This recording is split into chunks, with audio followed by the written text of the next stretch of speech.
appeal in the matter of Peiris and First Tier Tribunal orders. Yes. Yes. Good morning, Ms. Maganta. Good morning, my lord, my lady. I hope you're fully restored. Thank you for asking. I am sufficiently fully restored to be able to present. Well, if at any stage, for any reason, you feel like having a short break, will you just let us know? I'm very grateful, my lord. Yeah, I should be fine. I come armed with strepsils and hot lemon. All right. Well, if you start eating what look like sweets, we won't take it amiss. Thank you very much. I'm grateful to you, Your Lordship, for raising that. Thank you. My lord, I appear along with Miss Gita Koska, my junior, and Miss Whitaker, my instructing solicitor, on behalf of the appellant in this matter. And Mr. Moretto appears for the interested party. We have the appellant, his wife, and his son, Pramod, attending remotely. Because this is being live streamed. Exactly, my lord. Good. Exactly. So those are the necessary introductions. If I may confirm that Your Lordship and Your Ladyship have all the bundles that you need to have. I suspect that you do, seeing what the clerk's brought in. There is the core bundle and the supplementary bundle. The core bundle goes to, and all of this is also being electronically filed, core bundle goes to 230 pages, and then there is the supplementary bundle beginning with the Upper Tribunal's decision.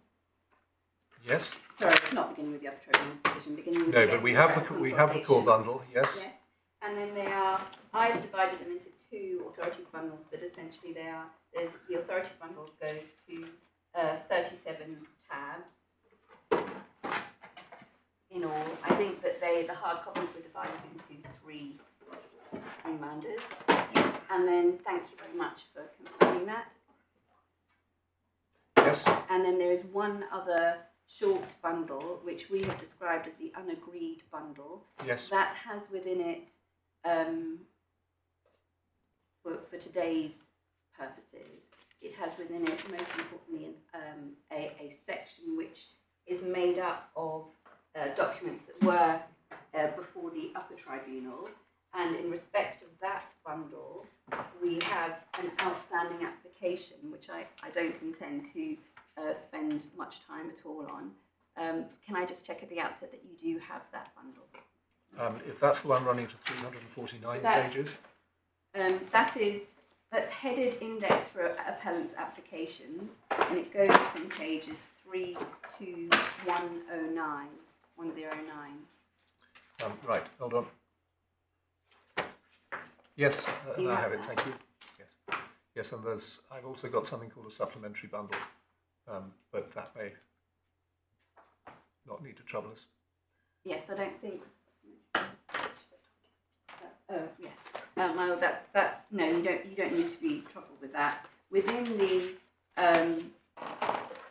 this final bundle, most relevantly, because one of our applications was in respect of relying on the later replacement skeleton argument, and Justice Lewis has dealt with that and granted us permission to rely on it, other than in respect of the PSED, which we don't rely on in terms of, we're not adding to the grounds. Right, so we can forget PSED. As a ground, yes, you yeah. can. Thank you. Right, well, I think we're well armed. And so that application having been dealt with, the only application that then remains is the application in respect of reliance on this unagreed bundle, the documents within that. My understanding is Mr. Moretto, he recognises that the documents will have been considered, and if I understand his argument correctly, it is that these are not necessary, but I don't understand him to be taking great issue. And what I should say, I see that he's rising, is that in fact these documents, they are. Well, shall we see before we go to that? Shall we just see? Yes. You've obviously looked at these, as you would well know. Are you happy to deal with His Honour as it were a hand-to-hand basis? Namely, if there are any ones that particularly arise and you say we shouldn't be influenced by them, you'll tell us. Absolutely, my lord. Just so that you're aware, in terms of the supplementary bundle, that was a bundle filed. It was prepared actually by us. You're right. It was filed at the appropriate time on the 16th of October. What then happened is that there was an application to rely upon a new skeleton argument a new document and a new witness statement. Our position in respect of that is set out at the back of that application bundle at page 105 onwards. And essentially, the skeleton argument is being dealt with in terms of the new bundle, which is an unagreed bundle, and the witness statements. We think that they are unnecessary for the appeal, and they ought to have been filed and agreed at the time the supplementary bundle was agreed. But of course, you will read these documents. Any dispute as to whether they're necessary or not is ultimately academic, because the court will make its own decision as to whether they're necessary or not, and it's not in the interest of time for the court, time to the justice of the court, time to be taken. Well, I must say, when I read that, I thought it seemed like a sensible approach. Thank you. All right, so have we cleared the ground? Yes, No. I hope so.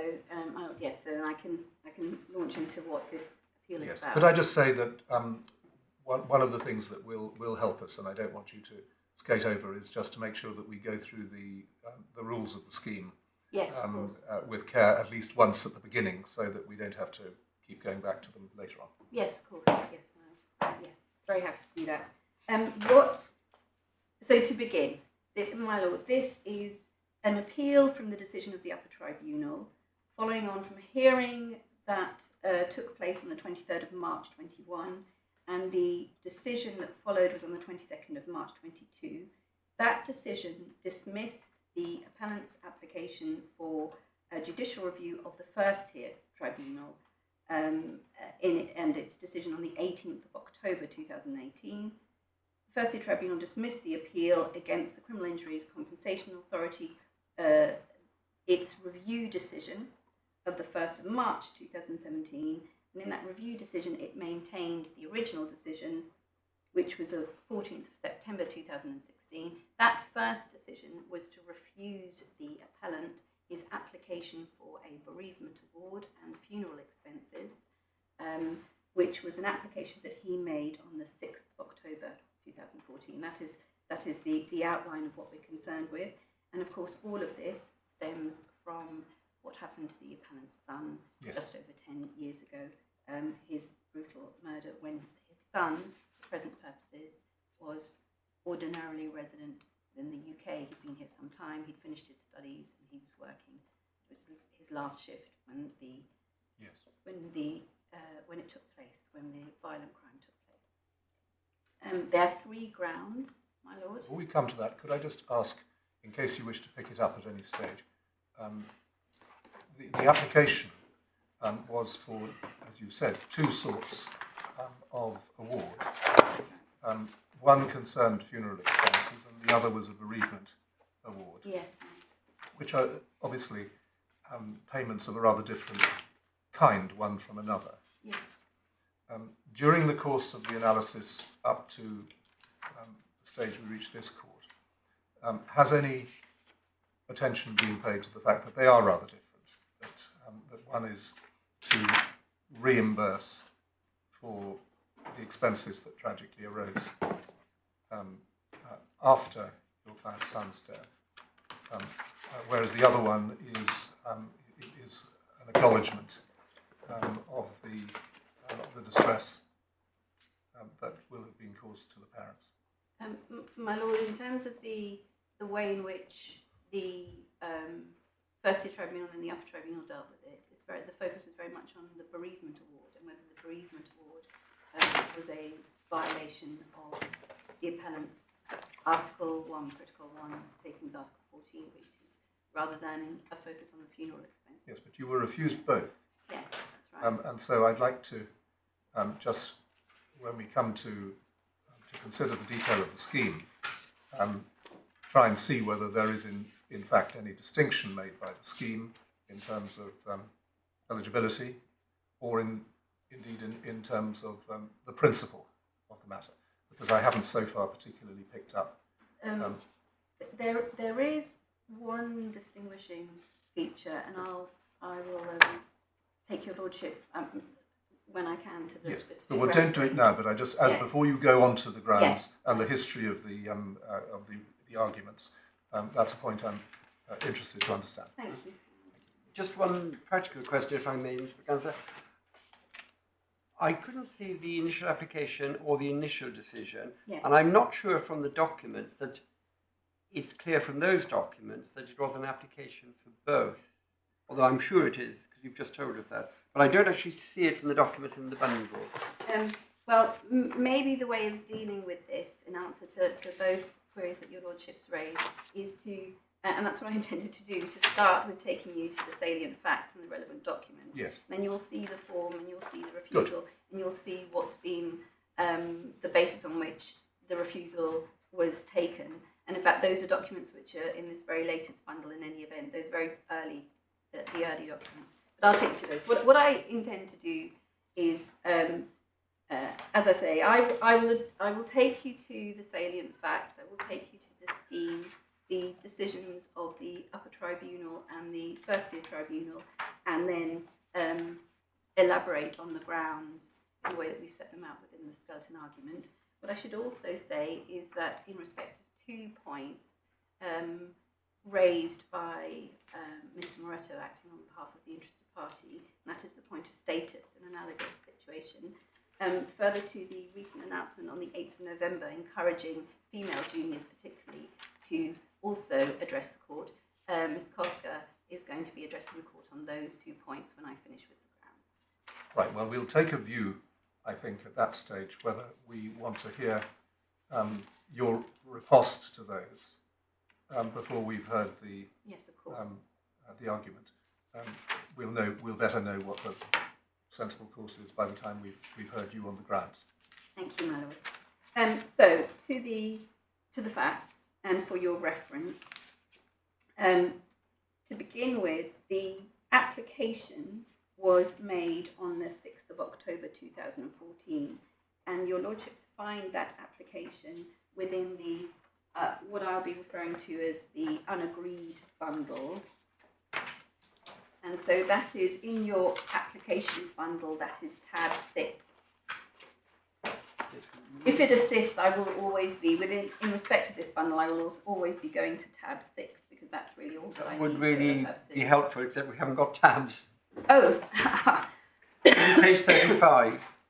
35, yeah. Sorry, what did you say, 35?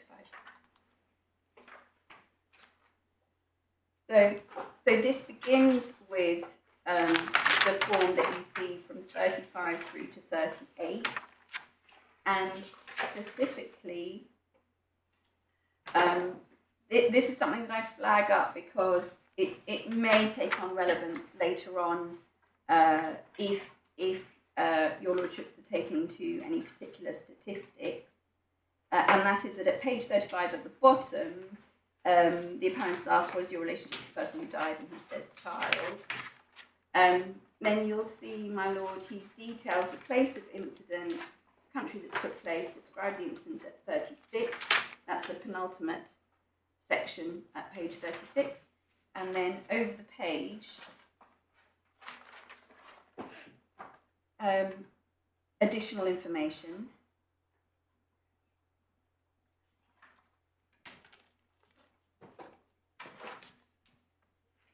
He says, I have all relevant documentation with you, including the sentencing remarks. And then in support of that, my lord, over the page at 39, he provides calculation of the truth, and then his affidavit is at 40. Then you see at 45 and 47, this confirms the appellant's son's immigration status at the time of the Sorry, crime. wait, you're understandably going quite fast, but these are the bits I'd like to go quite slowly on. Yes, I'm much more interested in this than I am in large citation from authority. Very well, my lord. So could we just to just go back, consider what this affidavit. form contains by way of qualification information? I'm looking, for example, at the top of page 38. Yes, that's right. That's in which where there is a writing of A4 and a box which does not appear to have been answered at the top of that page. It may be it's an artifact of copying. I don't know whether this is a drop-down menu form that was being used or how this is populated, but at least the ordinary resident line doesn't appear to have been completed in the copy that we have. That's right, and I did wonder whether the printed out version Yes. resulted in some shifting of the replies, but I don't think that is the case. In any event, it's not something that is in dispute. No, but what we've got here is, as you'd expect, is that the residency statements cover all the matters that might lead to eligibility.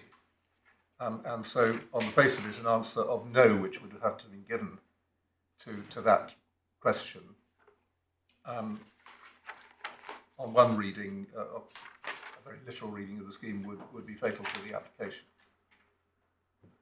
Yes, well, because it's not ordinarily resident, but it Yes. doesn't. It's not clear why that hasn't printed out, and it may be then when I take you to the decision, that refers to the first decision that's taken. You're getting some help. Sorry, my lord, if I may.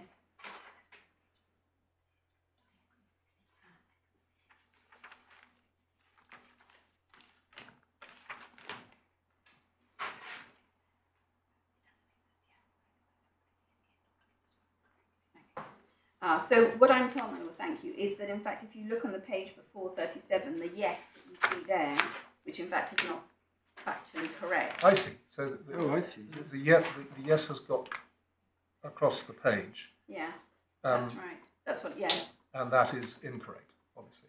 Yes, because he's not. Um, But, I mean, that, yeah.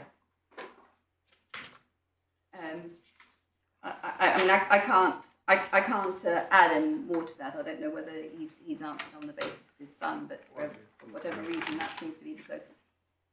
In the same way that he answers relationship child rather than parent.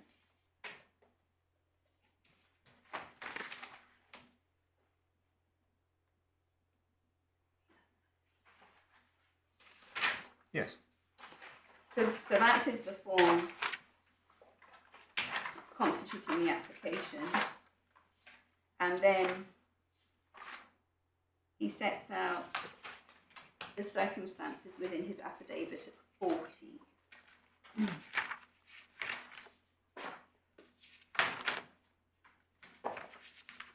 And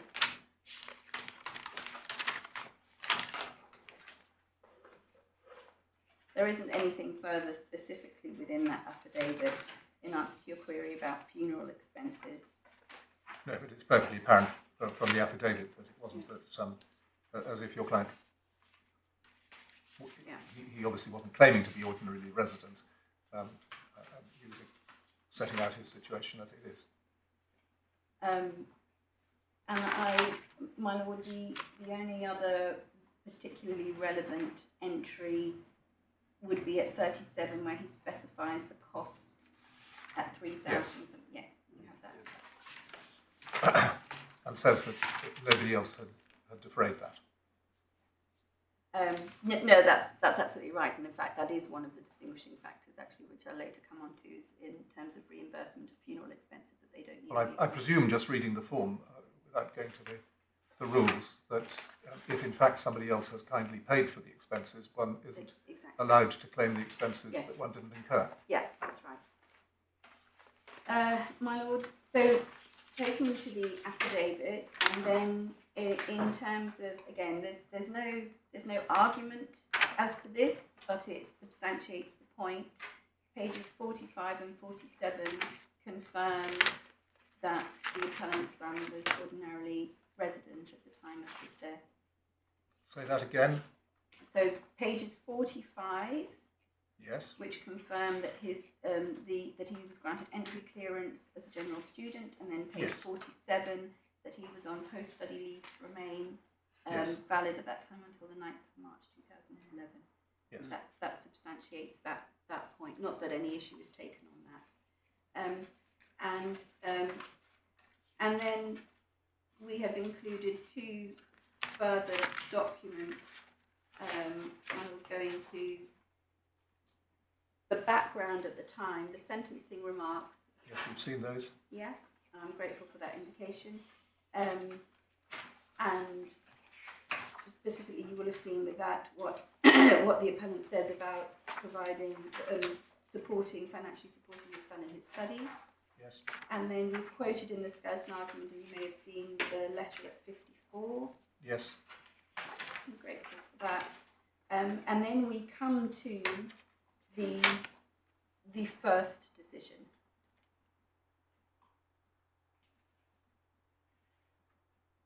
That first decision, my lord, you find at 58.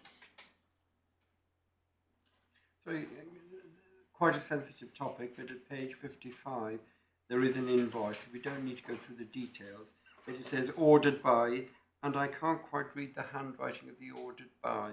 Do you see it about 4 lines up? Yes. It's Mr. Peiris. 55.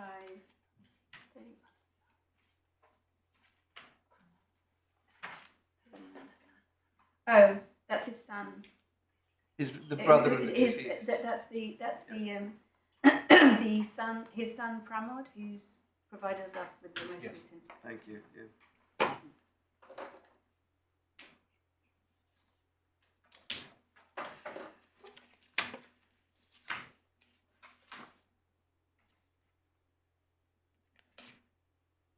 So, are we to understand that that invoice was submitted with the claim? Yes, that's my understanding. I'm just checking what the date of. Well, it's the date is the 15th of November 2013. Go to page 56. Again, it's probably my eyesight, but Pramod again. it's from the son. So the son Yes. paid the funeral expenses. Yes, my lord. Thank you. That's very helpful.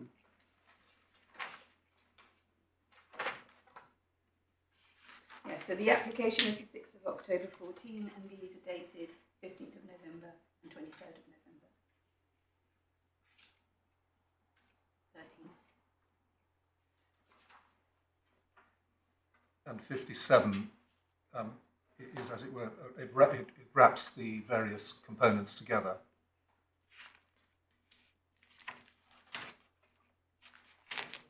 Yes, it sets out.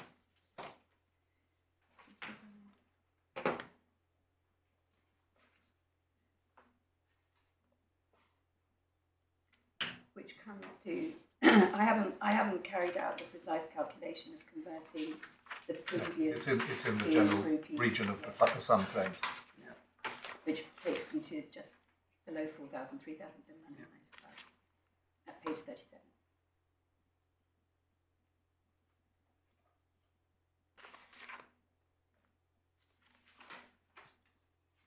Yes, now the first decision you wanted to come to? Yes, my lord. That's at page 58. Yes. And sets out paragraph 10 of the scheme. You see that within next to the second hole punch. Addressing the eligibility requirements. Person was ordinarily resident, that's 10A, or one of the conditions in para 11 or one of the conditions in para 13 is paragraph 13 is satisfied. And then the decision part of the letter is beneath that. Having considered the application for compensation, it is apparent the applicant lives in Sri Lanka. As such, he is not ordinarily resident, and being the father of the deceased cannot satisfy paragraphs 10 to 12 of the 2012 scheme. And then Again, could I just check, 'cause the letter is sent to an address in Middlesex, not, of course, to Mr. Peiris' address in Sri Lanka, and it may be relevant to things like jurisdiction.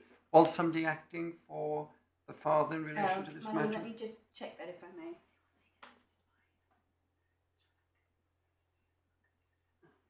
My lord, he was being assisted by a Sri Lankan lawyer, so that explains the address there.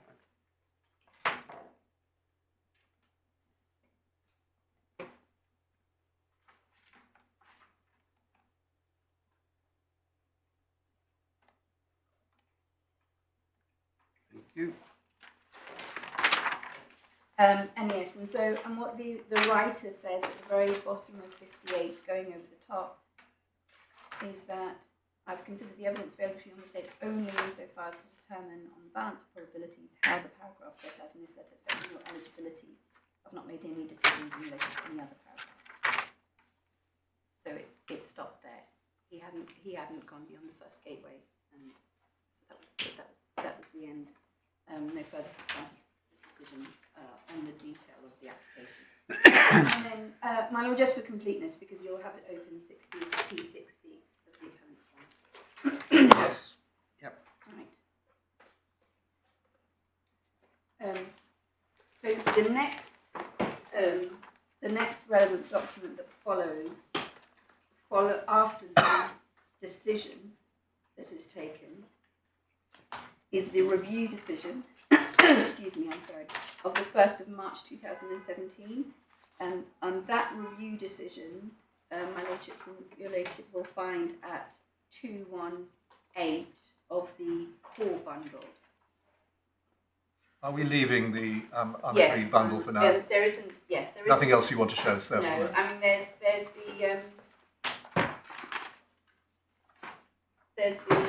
the later consultation that was in front of the Upper Yes. Tribunal, but I think to jump to that now. No, and I also want wouldn't- to say that we have, of course, read the statement of your client's son, Thank you. brother of the deceased. Thank you, my lord. Good. Right. Well, now Yes, we're I down don't. to- There's nothing. If you've read it, there's nothing else to further highlight. No, I mean, I think it is important that although we're dealing with a legal question, that we are very fully aware of the human aspect of this situation also. And also, and I'm grateful for that, and also that in fact that legal question can't be separated from the human side of it, because essentially that's what proportionality we're going to is go all on about. to think about. Yes, proportionality is all about impact to the individual. So you need that context. You need the context of the impact on the family, along with the context of the scheme, to then assess the proportionality. Yes, so I'm grateful for that. So, my lord, I take the sequence of events is that the application is made, it is refused, there is a review decision. That review decision is what I now come to. The review decision reiterates the first refusal, and that is at 218.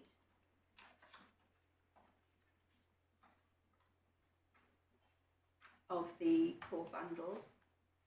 And Yes.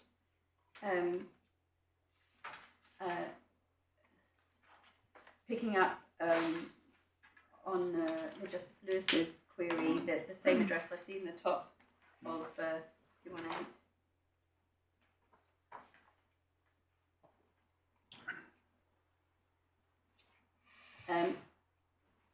That decision repeats the wording of paragraph 10, repeats that the author of that letter has looked at the decision submitted in support of the claim and the application for a review and arrived at the same conclusion. And then it's the paragraph beneath that which provides the reasoning. An applicant must satisfy the conditions set out in paragraph 10 before any further consideration can be given to other conditions elsewhere in the scheme. Mr. Peiris Sr., the applicant in this case, has the residency test applied to him. He is not resident and therefore cannot qualify for an award. The fact that Mr. Peiris Jr. was resident, unfortunately, at the time of his death, unfortunately, is not sufficient to satisfy the terms of the scheme. Yes. And then it goes on, repeating again that all the... Right, so there's no material difference between the decision None and the at all. review. And in fact, the same, it may even be that the precise same wording is adopted, and the next section confirming that in fact all that is being considered on this is eligibility.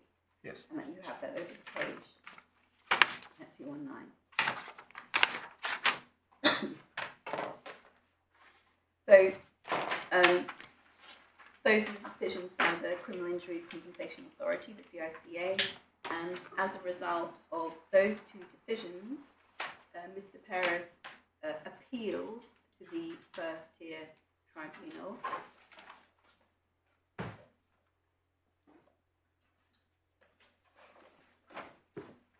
And that decision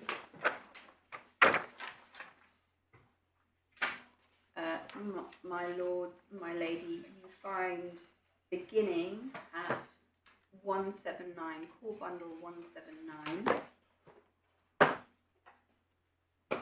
Can I just check we're working off the same pages? I have it starting at 17.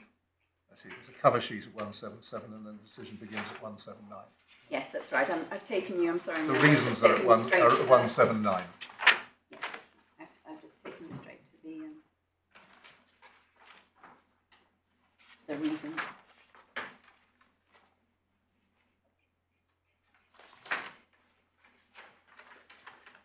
Now again, considering the reasons, the background is set out at page 179, confirming the first refusal at paragraph 4, the second, the review decision at paragraph 5,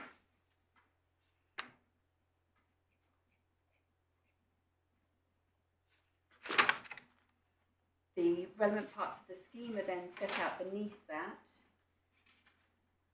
And then, for present purposes, the most important section is the discussion, which begins at 24. Just before we pass page 180, at paragraph 7, we see in the second line a reference to, I think that's the name of the person who was in receipt of correspondence. Yes. Yes, so that is a representative who had, and there was also counsel. Yep. Yes, that's exactly right.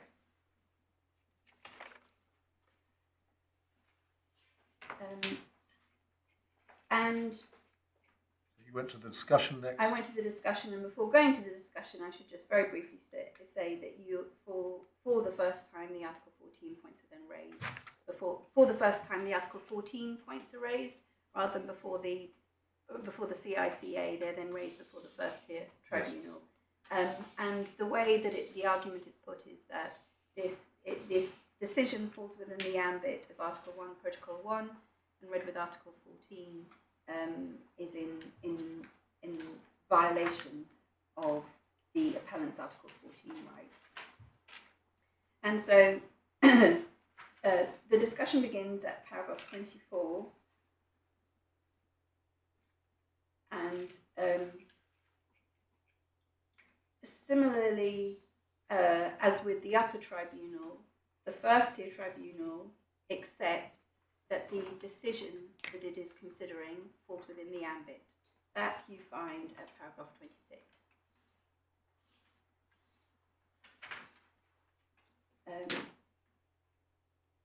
The second question is set out at 26.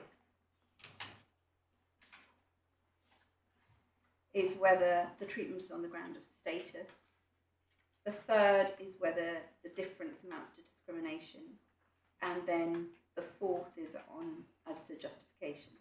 And what the First Tier Tribunal sets out is as to the first, the question is now quite straightforward to answer following the Court of Appeal judgment in the case of JT. And I'll be taking you to JT in a moment, but as a result of that, there's no issue and it remains not an issue in this matter. The interested party doesn't take any point on it. Not in this court. Not in this court, that's absolutely right. And so at 27, in the second part of 27, the tribunal explains why that the current criminal injuries compensation legislation is to be regarded as establishing a proprietary interest falling within the ambit. So that's part 1. As to status, 28, the appellant is not qualified for compensation as the parent because he is neither ordinarily resident nor a British citizen. So it's right to say in the previous letters that I took you to, it is residence that's directly dealt with. And in fact, by reason of the appellant not falling within the other exceptions, and that is as a British national, what is now relied on in terms of the status ground is both residency and nationality. It's established that residence or domicile has been held to be other status, and so this tribunal answers yes to the second question, finding the appellant's place of residence or domicile constitutes other status. And again, this is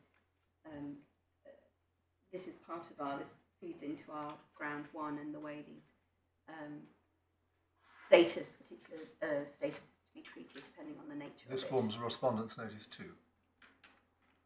I'm sorry? This forms the argument under Respondent's Notice 2 Yes, about status. status. Exactly.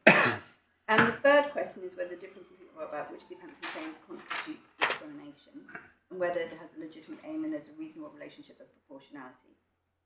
That's at paragraph 29 going over the page. So I'm now on page 182.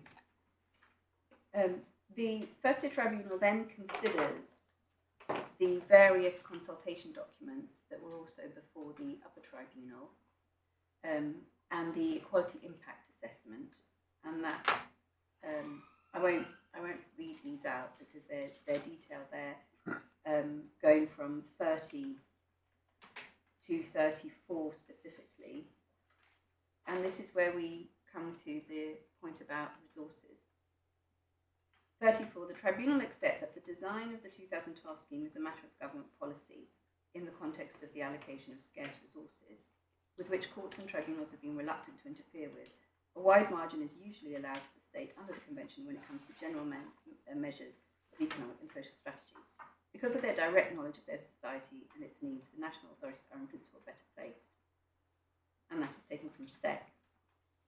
And then at 35, referring to RJM and the Neuberger, the fact that there are grounds for criticising... Don't worry about reading it all out.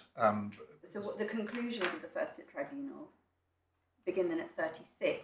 Yes. And here there is a difference in what the First Tier Tribunal says and what the Upper Tribunal says. The First Tier Tribunal accepts on its face that the legitimate aim is requiring a connection to the UK.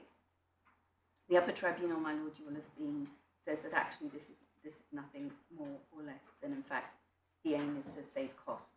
That's what it is.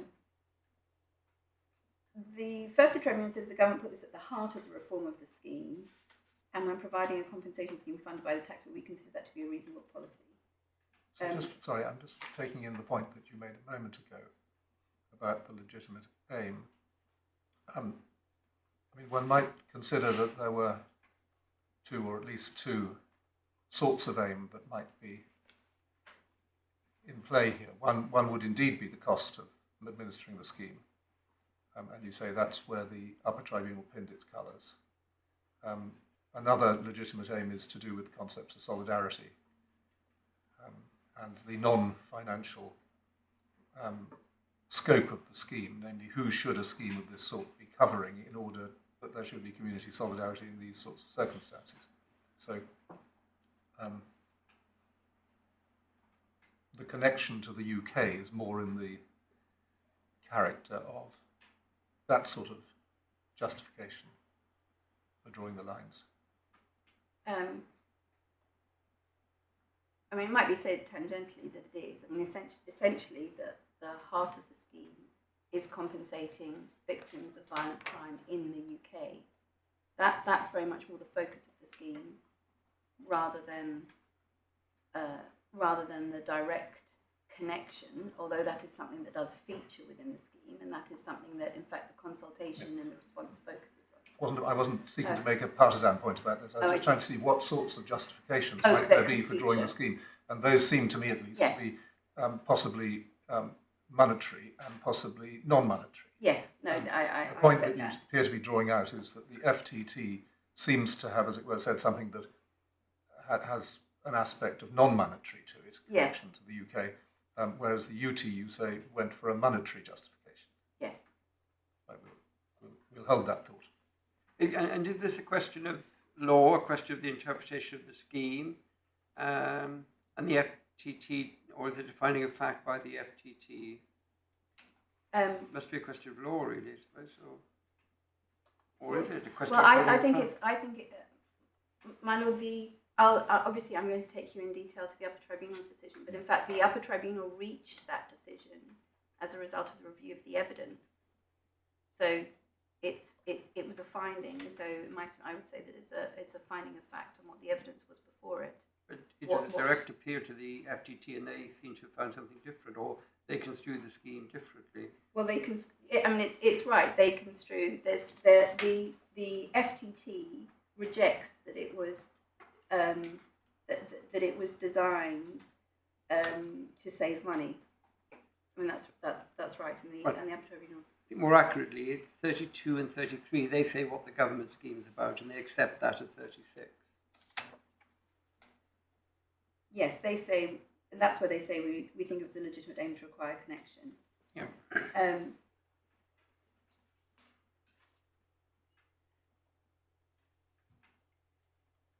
And it is, I mean, it's a question of fact, because that 36, the FTT finds the government put this at the heart of the reform to the scheme, this requiring the connection. So that's where the Upper Tribunal disagrees. The scheme provides that the test be either residency or citizenship. I mean, the FTT doesn't then go on to make any distinction between a connection between the victim of the crime and the applicant when the applicant is not the victim, and when the applicant is in fact the bereaved parent. Which is the paragraph that the Upper Tribunal hovers over, saying we're not clear whether this is a finding or simply a recital. The sentence at the end of one of these paragraphs. The Upper Tribunal is First Tier Tribunal, my lord. The Upper Tribunal, in referring to the First Tier Tribunal. It says about paragraph 37. Is that, it's is that what you're 37. talking about? Yes, it doesn't like paragraph 37. It's Right. the Because last it says- sentence. Last sentence of It says 37. the last sentence of, Yeah. it says the last sentence of paragraph 37. It's not clear whether it's repeating or whether it's expressing a view. And looking at this, just to pick up the point I made earlier, there doesn't seem to be any line of thought running through this decision, probably because it wasn't something that was addressed there, that there are two slightly different forms of payment. They appear to be being lumped together, don't they? Yes, and it's very much the bereavement award that is the focus, because it's when the various impact assessments and the consultation document and the response, when they are dealt with, when they're considered, again, the focus is much more on the bereavement award, treating it rather than additional funeral expenses. In answer to your point about 37, that just cross-references to, and it's easy to flag up, to if you go to 104, my lord. Is that the UT? The core bundle, yes. So it's 104 of the core bundle. Yep. And then if you go to the bottom paragraph of 104. A little louder, please. Go to the bottom of. Page 104. Sorry, my lord. Paragraph 89.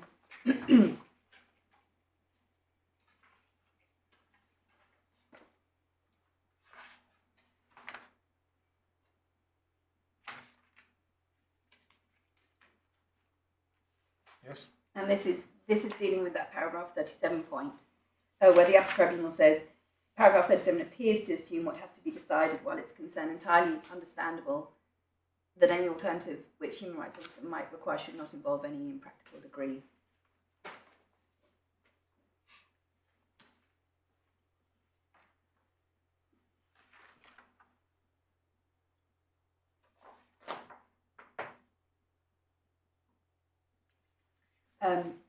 And then going back, my lord, to page 182, which is the First Tier Tribunal's decision, it then reasons, concluding that the policy, as it describes it, is justifiable or not unjustifiable, by saying at 38, there will be victims of crimes of violence who are not resident and not citizens, but feel they have a connection. A victim who has regularly visited friends for very many years, a victim who frequently visits for businesses. I mean, that, in its language, is referring to the victims, which would be the appellant's son, rather than a bereaved parent. And then the First Tier Tribunal goes on to say the appellant submits that the policy to exclude relatives is not a proportionate means of achieving the aim. The appellant submits he's one of a tiny cohort. However, to say that paragraph 10 does not apply to him would undermine the whole of the residency, because there could be other groups who could argue a close connection. So that's how the First Tier Tribunal deals with it. Again, I'm not saying this in anything other than to raise the point, because it may very well be that the FTT was not addressed about this, but it's not only a question of the fact that the two types of payment are being aggregated, but also the two types of claimant are not being differentiated. Yes, and in fact, that's exactly what the Upper Tribunal says at one point. The Upper Tribunal, in its reasoning, says, well, it's very well in general terms for it to be this to be the case, but I think, and the term used is, but it's debatable. It's more debatable when it comes to dealing with a bereaved parent. If I've understood your lordship's point correctly. Well, I'm only making the point that self-evidently, the situation of a victim who survives and a victim who does not gives rise to an entirely different universe of possibilities when one is considering the operation of a scheme of this sort. But yes. That doesn't seem to have been a feature of the FTT consideration of the decision. That's right, and following on from that, one of the peculiarities is that if the appellant's son had survived, he would have been compensating. He would have been compensated. Yes. Well, similarly, had your client been resident and the son not. Yes, yes, which all goes to, again, the proportionality exercise. So that is then the First Tier Tribunal's decision, and then we come to the Upper Tribunal's decision of the 22nd of March 22. Before we do that, and not in any way a criticism, but can I just check, I've looked at the judicial review form. I don't see in the judicial review form, and I'm just trying to establish the facts, any argument that the funeral payment, as opposed to the bereavement payment, was being separately addressed. There wasn't, for example, an argument that the funeral payment was payable to the estate rather than the applicant. That doesn't seem to have been taken either at that stage. If I may just check. Oh.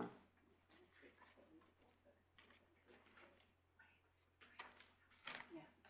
Yes, my lord, that's right. The focus has always been on the bereavement award. Sorry? The focus has always been on the bereavement award.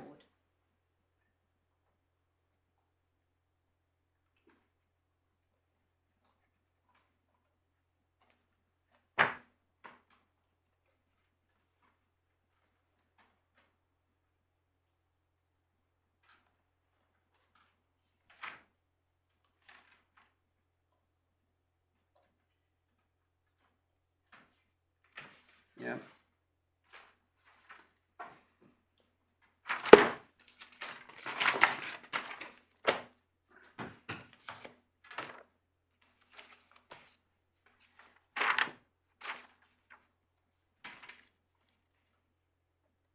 So, my lords, my lady, we now come to the Upper Tribunal's decision. And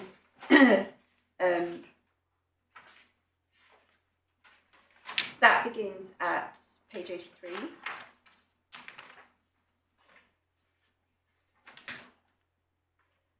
And specifically, my lord, can I take you first to page 88 of the core bundle 88, and specifically paragraph 21, referring to the European Convention on the Compensation of Victims of Violent Crime. You see that there, the second half of that page. And then the Upper Tribunal sets out the statutory sections and then also the provisions of the scheme. And so the scheme is provided for by way of section 1 of the Criminal Injuries Compensation Act, and that is, you see at paragraph 24, that the Secretary of State shall make arrangements for the payment of compensation.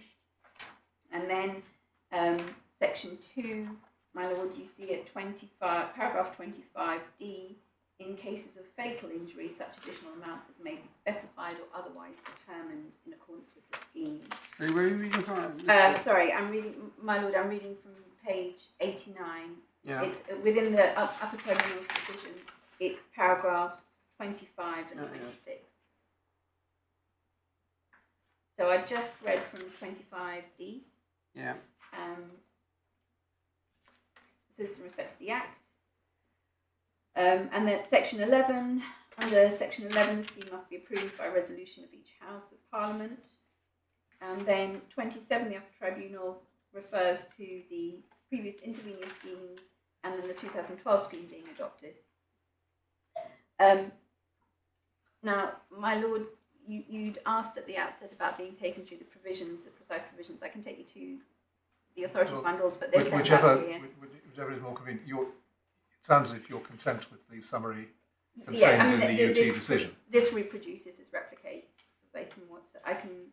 But there is a difference, actually. Funeral payments may be different, and they weren't looking at that, so I think at some stage... Right, let's do it that way. Let's do it with the originals. Yeah, Yes, I of think it's course. better. Yes, thank Yes, of course. So, if you turn then to the authorities bundle, tab 1,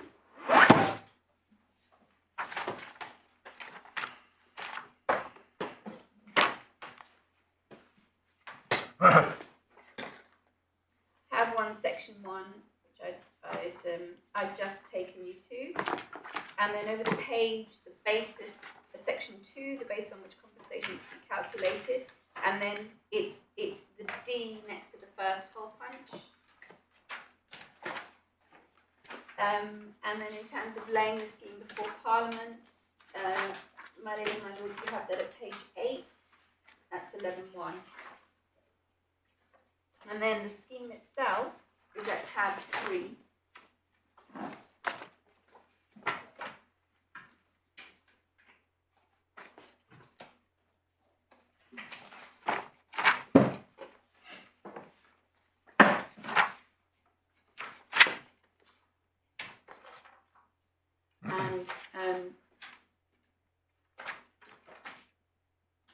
Eligibility is set out, the paragraphs 10 through to 13 at page 27. Well, I think you do need to look at paragraph 4 and paragraph 7 as well to get the whole thing. Yes, of course, my lord. So, paragraph 4, eligibility. A person may be eligible for an award under the scheme if they sustain a criminal... Oh, so just a second. Sorry. Don't worry about it. Just take us to the paragraph and then we'll read it. Of course. Because it saves you a lot of Yes, of course. effort.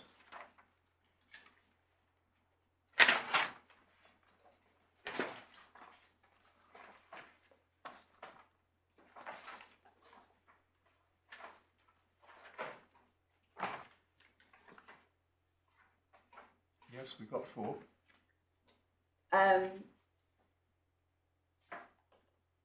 My lord mentioned 5. No, 7. 7. Because 4 doesn't Yes, apply 7. to your client because he was Yes. not a direct victim of Yes. crime of violence, but 7 does. And it's 7 that's relevant. An award may be made to a person.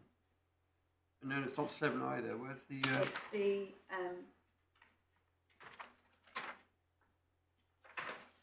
No, it is 7. An award may be made in accordance with 57-58 where a person who sustained an injury, circumstances subsequently dies. So it's 7 that is what your It's client... 7 read with 4. Yes.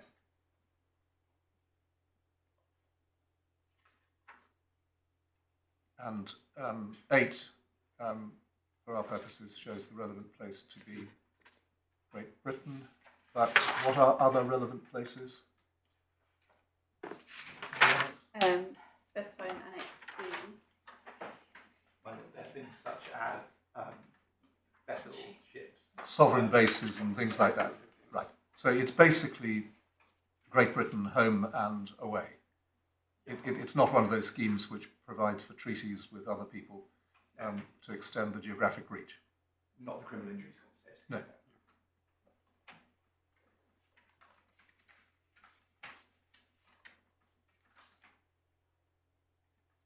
Thank you.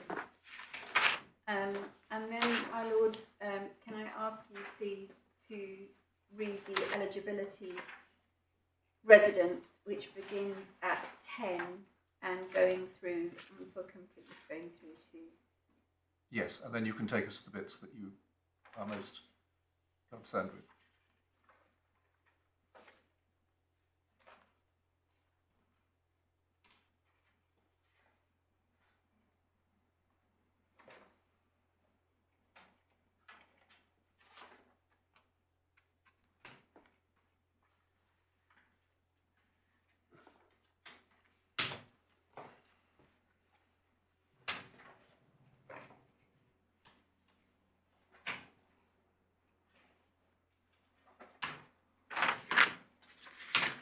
Yes.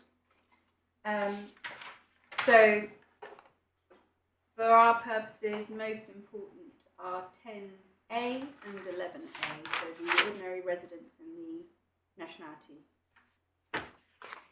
We have, we've also relied on the appellant not being a national of a member state, the EU or EEA, or of a state which is a party to the convention, which would be in LME, but essentially the grounds on which he was refused a nationality and residence.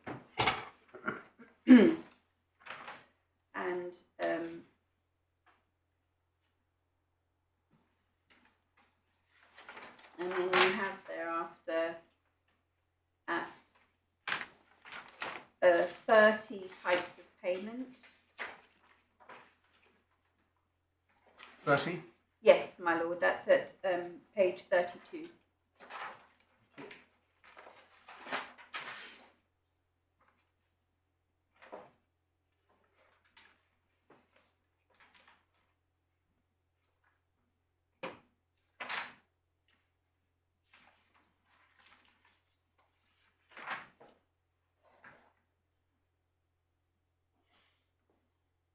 Right, and we're concerned with D and G. Yes, that's right. And then payments in fatal cases are detailed at page 39, paragraph 57.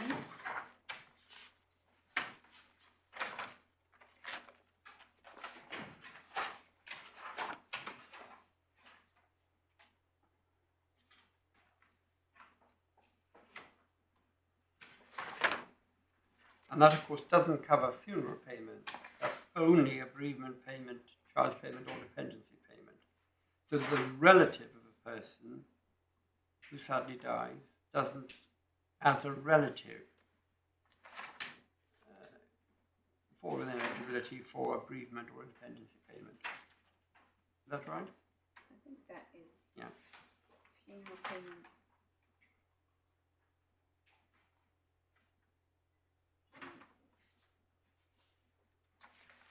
Yes, because that deals only with the bereavement payment on the 57A.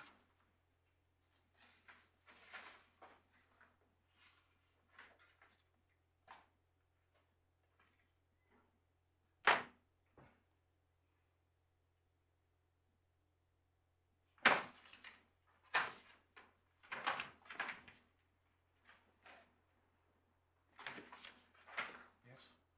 And then, my lord, it's 59E, which is at over the page, defining who falls within a qualifying relative.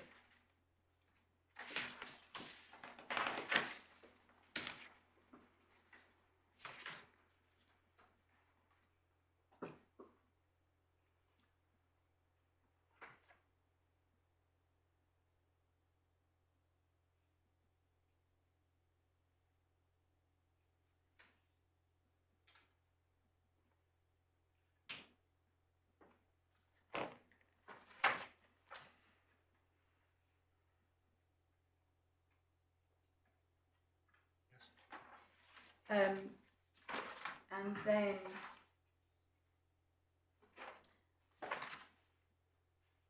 there are provisions as to child's payments, dependency payments, and then So 61 and payments. 62 directly concern bereavement payments. Yes. Who is not a former spouse, but yes, all in that. And 62 is the amount, yes. Yes. So by these means, we've caught up with the bereavement payment provisions, but not the funeral expenses.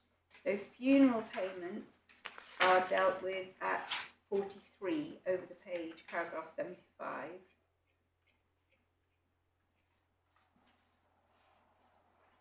I did wonder, because it's not the qualifying relative who's eligible for such a payment, so it would be Mr. Peiris, and 75 talks about a funeral payment may be made in respect of funeral expenses for the benefit of the deceased estate, and it's normally the estate that bears the cost of a funeral.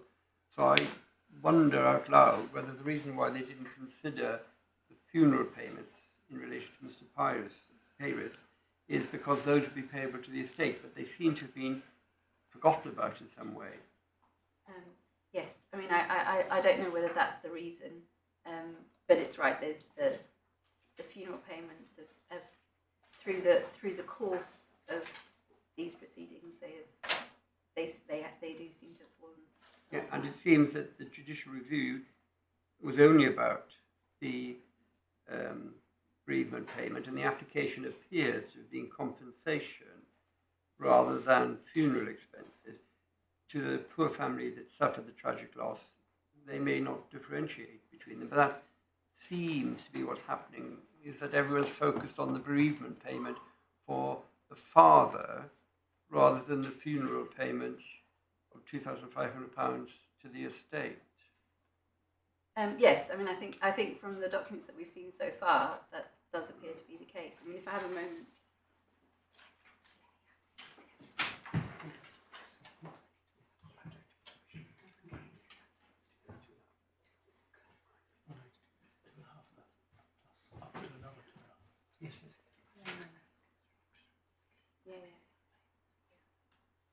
I don't say that's an application still outside the CICA. You've got to consider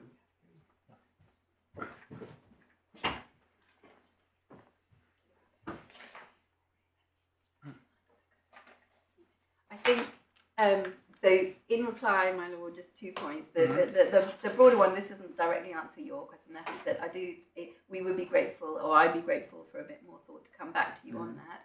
And the second direct is that, and that's been highlighted to me, is that in fact the father completed the application on behalf of the son, effectively in the son's name. So all another way of looking at it, which you may find even more helpful, is that there was in the application form a reference to funeral expenses because money was stated. And it may well be, I'm not saying this at all, but it may well be because they focused on the conditions of the eligibility for the father and the compensation payment, there may still be an outstanding application to the CICA which they have not yet determined and which they may now need to determine. So it may be that you don't want to argue that an application was made and refused. You may, I don't know, want to argue that there's one outstanding, that they ought to pay the funeral expenses. No, but I leave that to you to consider. And there is, of course, the time limit in when the application's made. But they made the application. They did make the application, that's right. This is not a late application. This is what I'm trying to encourage you to consider, that the application was made and for perfectly understandable reasons, it's been undetermined. What is the time limit for a claim? It's 2 years. 2 years, okay. So on any view, whatever was claimed. But he has made it, that's right. Right, so one document that we haven't looked at, but I know my lord has, is the JR application. Yes. Would you mind if we just looked at that directly and put it into the chronology that you're helping with us, helping us with? So,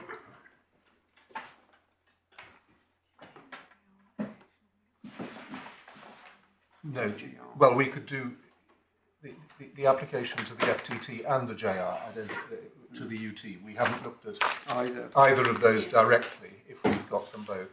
well, should we? I'm just wondering, my lord, is it better just finish on the scheme because we have the scheme open, or Yes, but by all means. I think maybe if we do that. Yeah. But the point that we need to understand, whether or not anybody has decided it or anybody's even thought of it. I mean, at the end of all of this, whatever the outcome of the claim made by your client, we do want to give a coherent answer to what the scheme means. And at the moment, is your point that, assuming that the funeral expenses are a claim by the estate of the deceased, there could be no eligibility requirement which relates to your client? Yes, no, I mean, I don't want to put words in your mouth, but is that the argument that that could be considered in relation to that? in relation to the funeral expenses. To the funeral expenses, that's all I'm talking about at the moment. That the funeral expenses are said by 75 to be for the benefit of the estate. Clearly somebody has to claim it for benefit of the estate, but it would only, in a sense, come to your client in reimbursement of monies that he had paid for the benefit of the estate. And if you look at paragraph 10 again, a person is eligible for an award if he's ordinarily resident. But this is not an award for Mr. Peiris. This is funeral expenses for the funeral of the person who sadly died as a direct result, and which were in fact the liability of, and as I understand it, paid by the brother. So whilst the form may have been less than clear, I imagine you'll want to say, but I'm not putting words in your mouth, that that application is included within the application form, dealing as they did only with paragraph 10 and the eligibility, can only be dealing with a bereavement award, because Mr. Peiris doesn't have a right to an award for family expenses, and regrettably for the last 7 years they haven't dealt with that outstanding application. I imagine is one way you might want to think about putting it. Yes. Yeah. No. I mean, yes. I think I'll if I can slightly park that. Yes. How I'm not sure that the term award, I think it needs looking at. I'm not sure that the draftsperson of the scheme was using award in any terms other than a payment out. I'm not sure that it is limited to bereavement award. It would certainly be one reading. It might be said to include any benefit from the scheme. But that's again. Now, you wanted to get us back on the rails. Well, we can go to the judicial review. No, well, we want to make sure that we've finished. I think it makes more sense. Have we finished the terms of the scheme? Well, I hadn't taken you to, or had I taken? I don't think I'd taken you to the funeral payments. You had 75. Yes, so 75 through to 77. And then the only other. On 77, they can go above 2,500 if they've been reasonably incurred, because I think it's about 3,500 here from recollection. Well, the expenses here did not just include the undertaker's expenses; they included transportation costs. Yeah, so yes, the funeral expenses were just under 4,000, and the application for the bereavement award, because there's only one applicant, is the 11,000. Yeah. I'm sorry, Okay, sorry. I thought that I was wanted on something. Right. So, Manuel, the only other I'm just looking at, the only sidelined is 85 effective other payments in the award. could you give me page number in the bundle? Sorry, Manuel, this authorities bundle 45 tab 3. Authorities bundle Tab 3, the scheme. 425. And then page 45.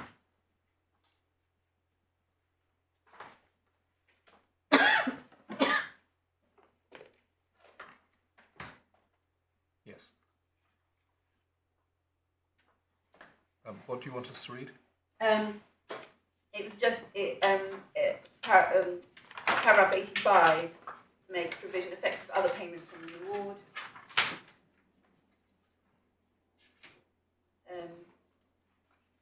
But I don't take you any further to any past that. Out of interest, is an award reduced by gratuitous payment? I mean, let's suppose a victim or the family of a victim received a gratuitous payment.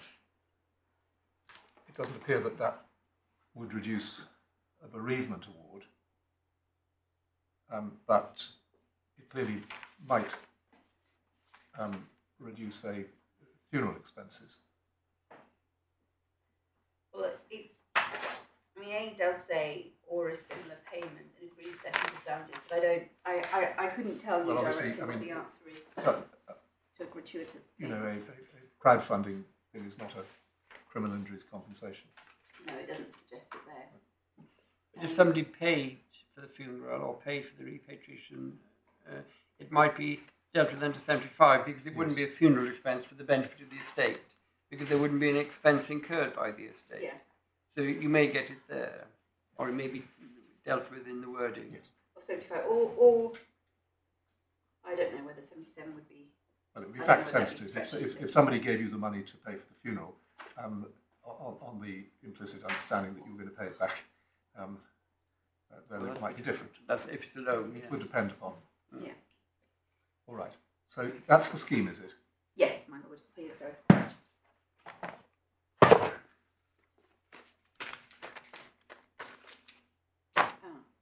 So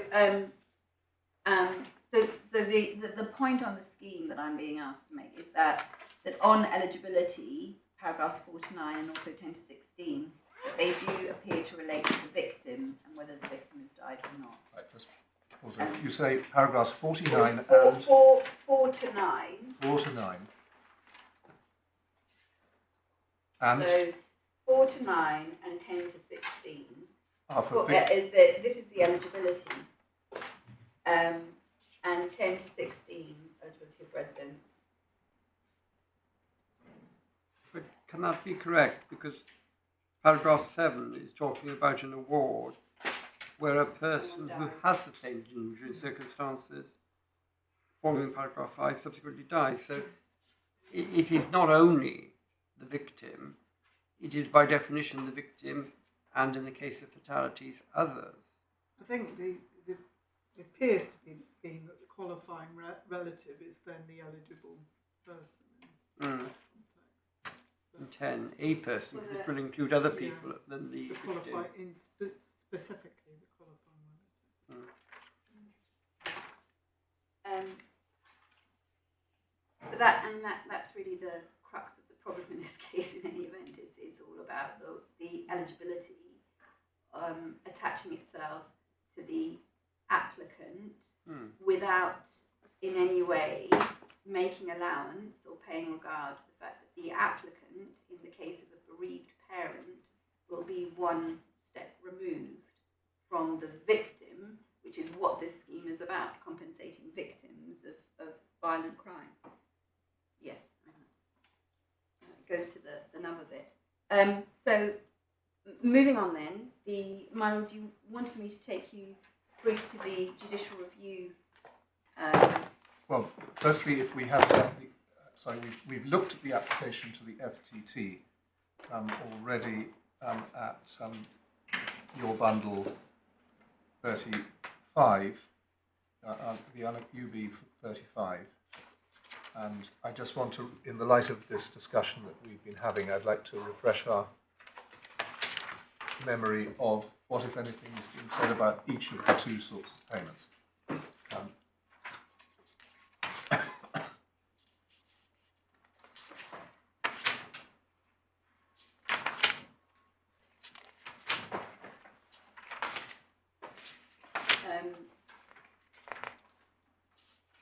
Sorry, my lord, you're going now to the FTT. You said you were going to The application to the FTT. I think that's the application to the authority. I'm sorry, that's the application to the authority. The October Excuse 14, me. going back to the Yes. very. Oh, thank you. Sorry. I'm just picking it up at a rather slow pace. That there is a part of the form which relates particularly to funeral costs. So, At page 7. Yeah. I'm just looking for where there is the claim for a bereavement payment, or whether it's intrinsic in the. I think I would suggest that it is intrinsic insofar as at 35 it simply says application type fatal injury. And then has within it this Right, so additional section about call funeral upon costs. the It person. doesn't say tell us you want a bereavement award, because that's all No. that there is to, well, and the funeral expenses. Yes. So Essentially, this is an application which, although it isn't entitled in relation to a bereavement award, that by asking under application type for fatal injury, that Yes. identifies it as being an application for a bereavement award, Yes. to which the application for funeral expenses is then adjoined. Yes, which would also tie in with the purpose. The bereavement award is just a matter as of right. There's no argument about the sums there. It's only a question of whether they're divided or not. 11,000, and if you meet the eligibility, you receive that award. And that would make sense in terms of how the form is then laid out, because it then says that because the bereavement award is that set amount for the funeral costs, that there's a set amount in terms of what's allowed, but in terms of what's claimed, that might be different. So it seems to some extent that having a specific reference to it would be odious. Yes, right. Sorry, we went back to that, and I don't repent, but can we now go forward to the application to the FTT? To the Upper Tribunal. Well, no, I just want to. There was an original appeal. Do we have the? Oh, I see. Just as we're trying to understand how it comes that these distinctions were not drawn. It's no doubt because they weren't made.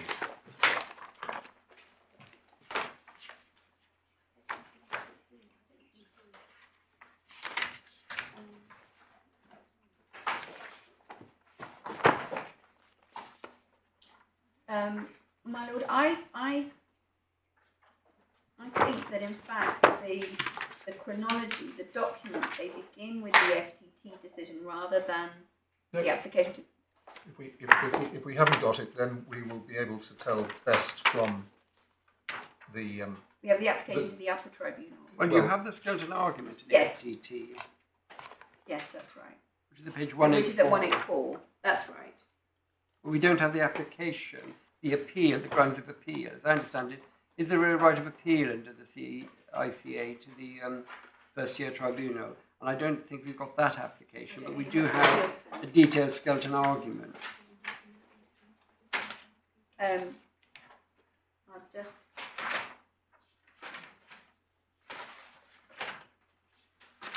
And this talks about compensation, but it doesn't actually specifically say anything about funeral expenses and doesn't deal with the proper construction of paragraph 75. Oh, okay. It's 184 to 199. Can I just find that? Thank you so much. My Lords, my Lady, I actually have the the notice of appeal is a one-page document which we will email to the court. And what does that say? That's a court form, and is brought by Mr. Peiris at the Edgware address, which I think, from memory, is it 24 Manor Park Crescent? That's that address is the one we've given, and then there's a box to tick minor or fatal, and he ticks fatal, and then he gives the name of his son, and then it's just, let me just see. I think that's all it is. It's just that one page that we have. I mean, Mr. Merchant might have. I'm just myself looking for it on my computer. I think there are 4 pages worth of grounds attached to it. That's what you want. So there is the appeal, and then completed attached grounds for appeal. Well, that's very, very helpful. So do we? You've got it, but we don't at the moment. But we will send. All right. Well, could it please be called 183 A, B, C, D, E, or whatever, so that we can put it somewhere sensible, which is just before the skeleton argument that is there. So we'll, as you put it, park that for the moment. And if you could kindly ask your junior to to send that to my clerk and the other clerks over the adjournment, and of course also to Mr. Moretto. Yes, of course. And his team. So we'll come back and look at that later. Very well, thank you, my lord. So so you have the skeleton before. That's the 184 that my Lord Justice Lewis pointed to, and then the grounds for completeness, my lord. Those are at 20 core bundle 204. Right, but the skeleton argument is, as my lord has looked at it, it dives straight into lots of law and doesn't descend to anything of the sort we've been discussing. I think that's right. That's what I was looking. I was looking for anything else within It's it. the submissions at 45 to 52, but all of which is at pages 197 to 199. But they just talk about compensation, which could be a synonym for bereavement or could include funeral expenses. But it just deals with the existing cases. What they actually invite the court to do by way of remedy is to disapply paragraph 10. But paragraph 10, on one analysis, isn't relevant to a funeral payment. It may just be that nobody's looked at this, understandably, separating them out. But this appears to be focused on compensation for the applicant, which can only be bereavement, rather than funeral expenses payable to the estate. Yes, no. And in fact, payable to the brother, in fact, who paid them. Yes. I mean, yeah. I don't think there's anything I can add to that because it isn't specified. Say that you'd like to say that it's still outstanding and they Yes, should pay it now. yes. Yes. Right.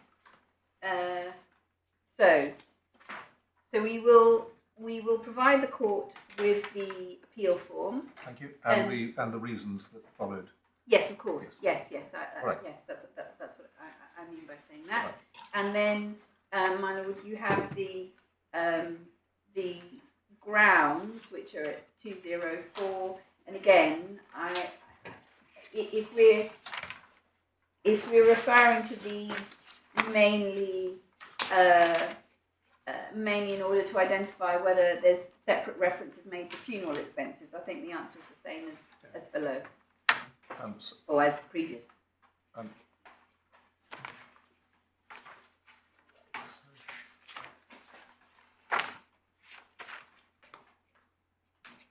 Right, so all the reasons are in the judicial review grounds, not in the form.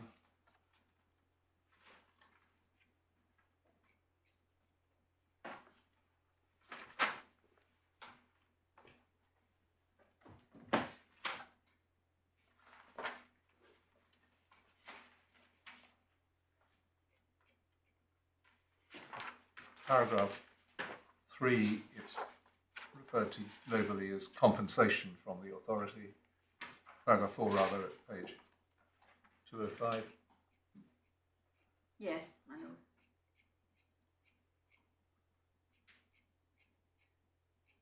Which does reflect the first decision, because even that is simply you're not eligible, so we're not going further.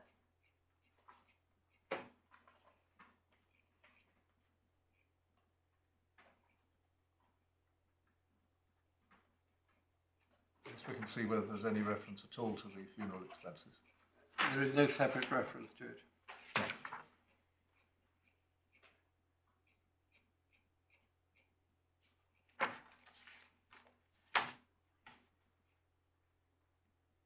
Yes?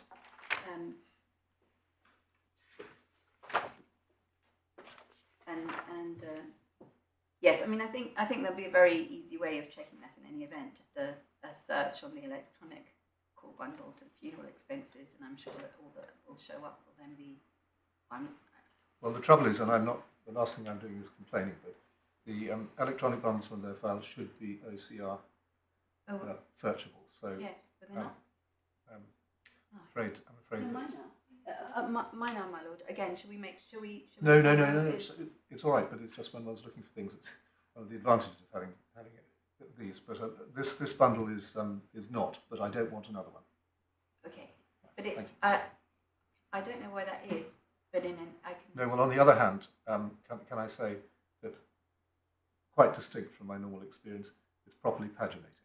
So that is a much larger bouquet coming your way, which is normally that they're all different by either 7, 5, or 3, and all different for each bundle. So I'm very happy about that. Well, that's something. All right, thank you.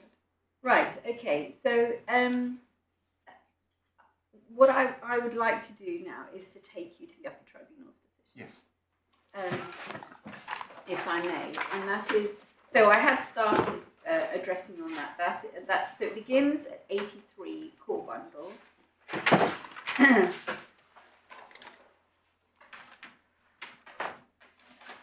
And I've got to the stage, my lord, of rather than taking you to the actual scheme, which we then did, referring you to where the Upper Tribunal sets this out, which is at page 90.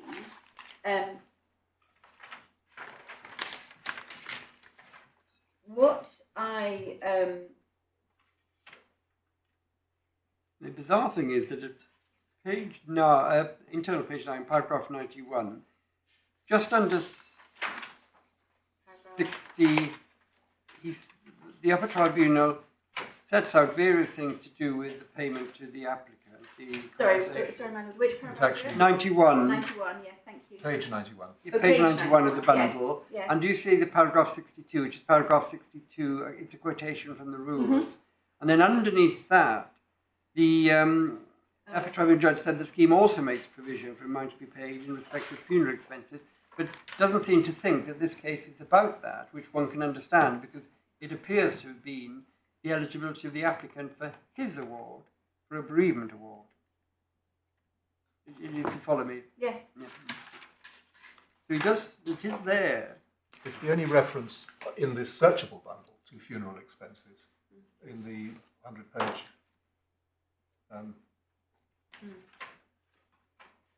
judgment. And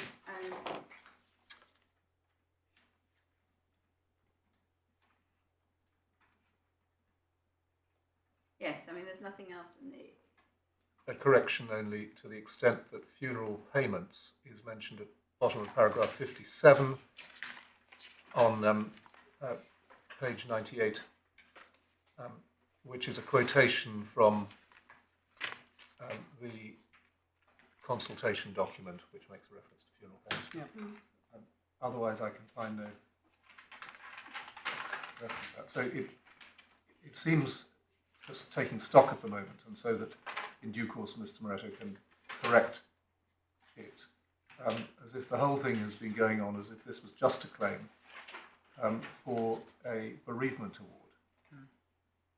Appreciating that was indeed a larger sum, and not simply a repayment of expense.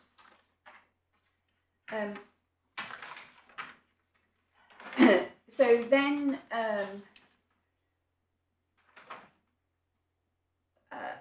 my lord, the Upper Tribunal draws on JT and what's set out in JT, and what Lord Justice Leggett says. And if I may, because JT is rather central to this case, may I take you to JT? So JT is the authorities bundle, tab 12.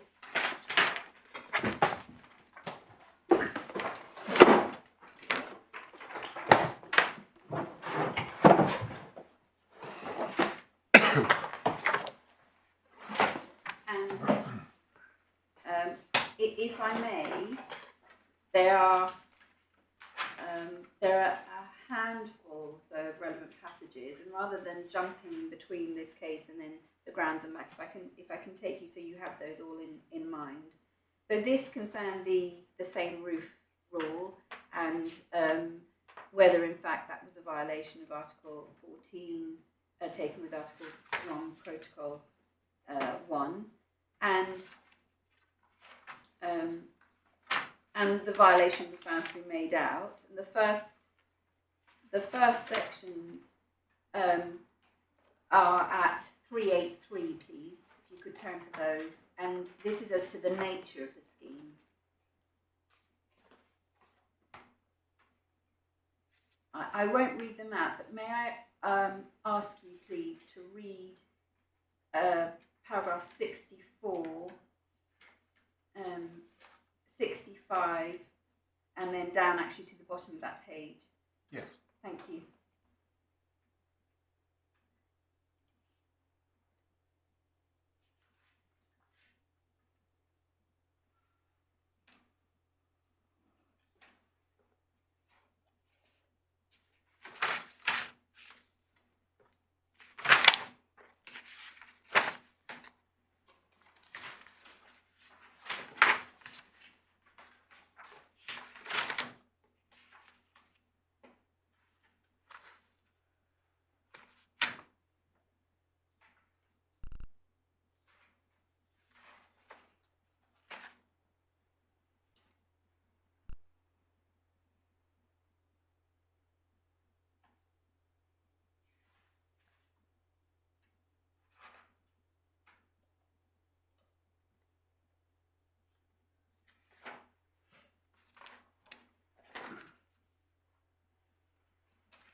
Yes.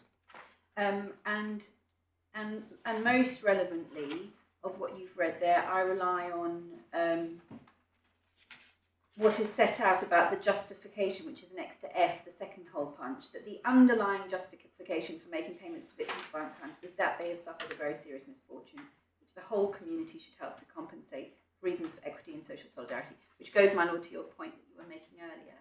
And I rely on that because when I come to address you on the exercise on justification and proportionality, that all feeds very heavily into the mix as to what the purposes of it, what the nature of the awards are, and what they are, what they intend to do, what they intend to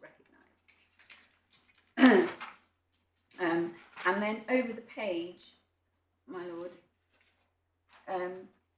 again, may I ask you please to read paragraph 68 and then 69.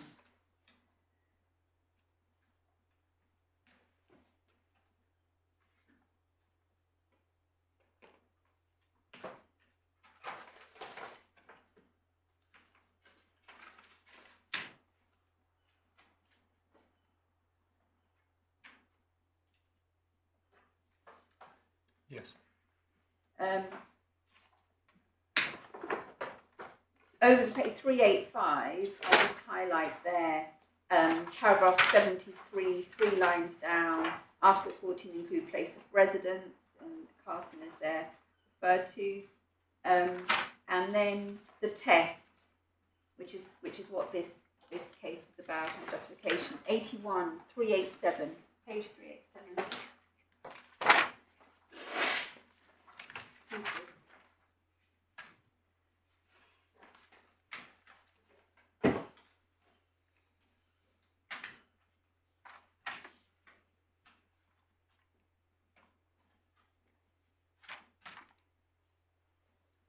Yes.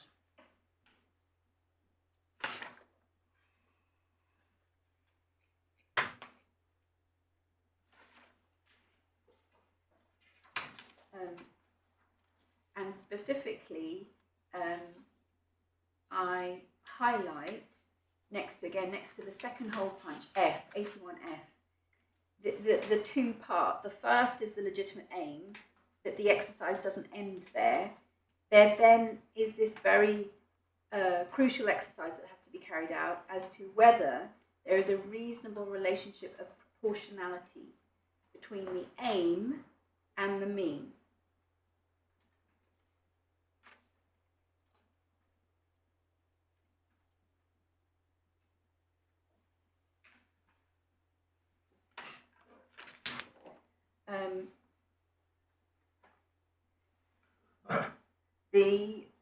So well-known bank mallet principles are set out at 83, page 388 over the page.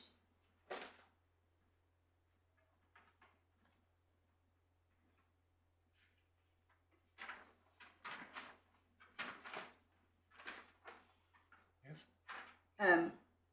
So when the in terms of justification, to decide whether something is manifestly without reasonable foundation, and then I'll go later to the intensity of the review there. Those are the 4 questions that the court addresses. 389 speaks to the intensity of review, which is at 87, so just beneath the second hole punch.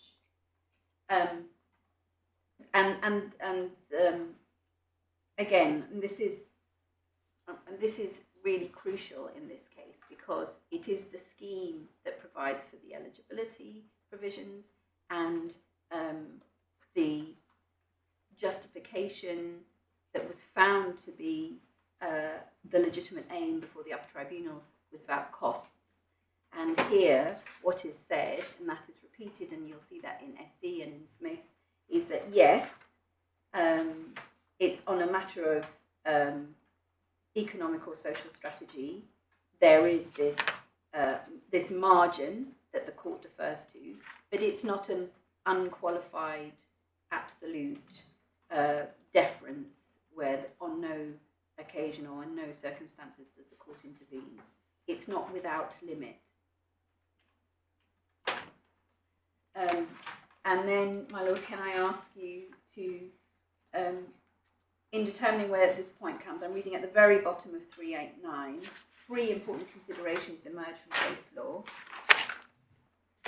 And can I ask you to read from 88, the top of the page, to where it ends at next to the second hole punch, please?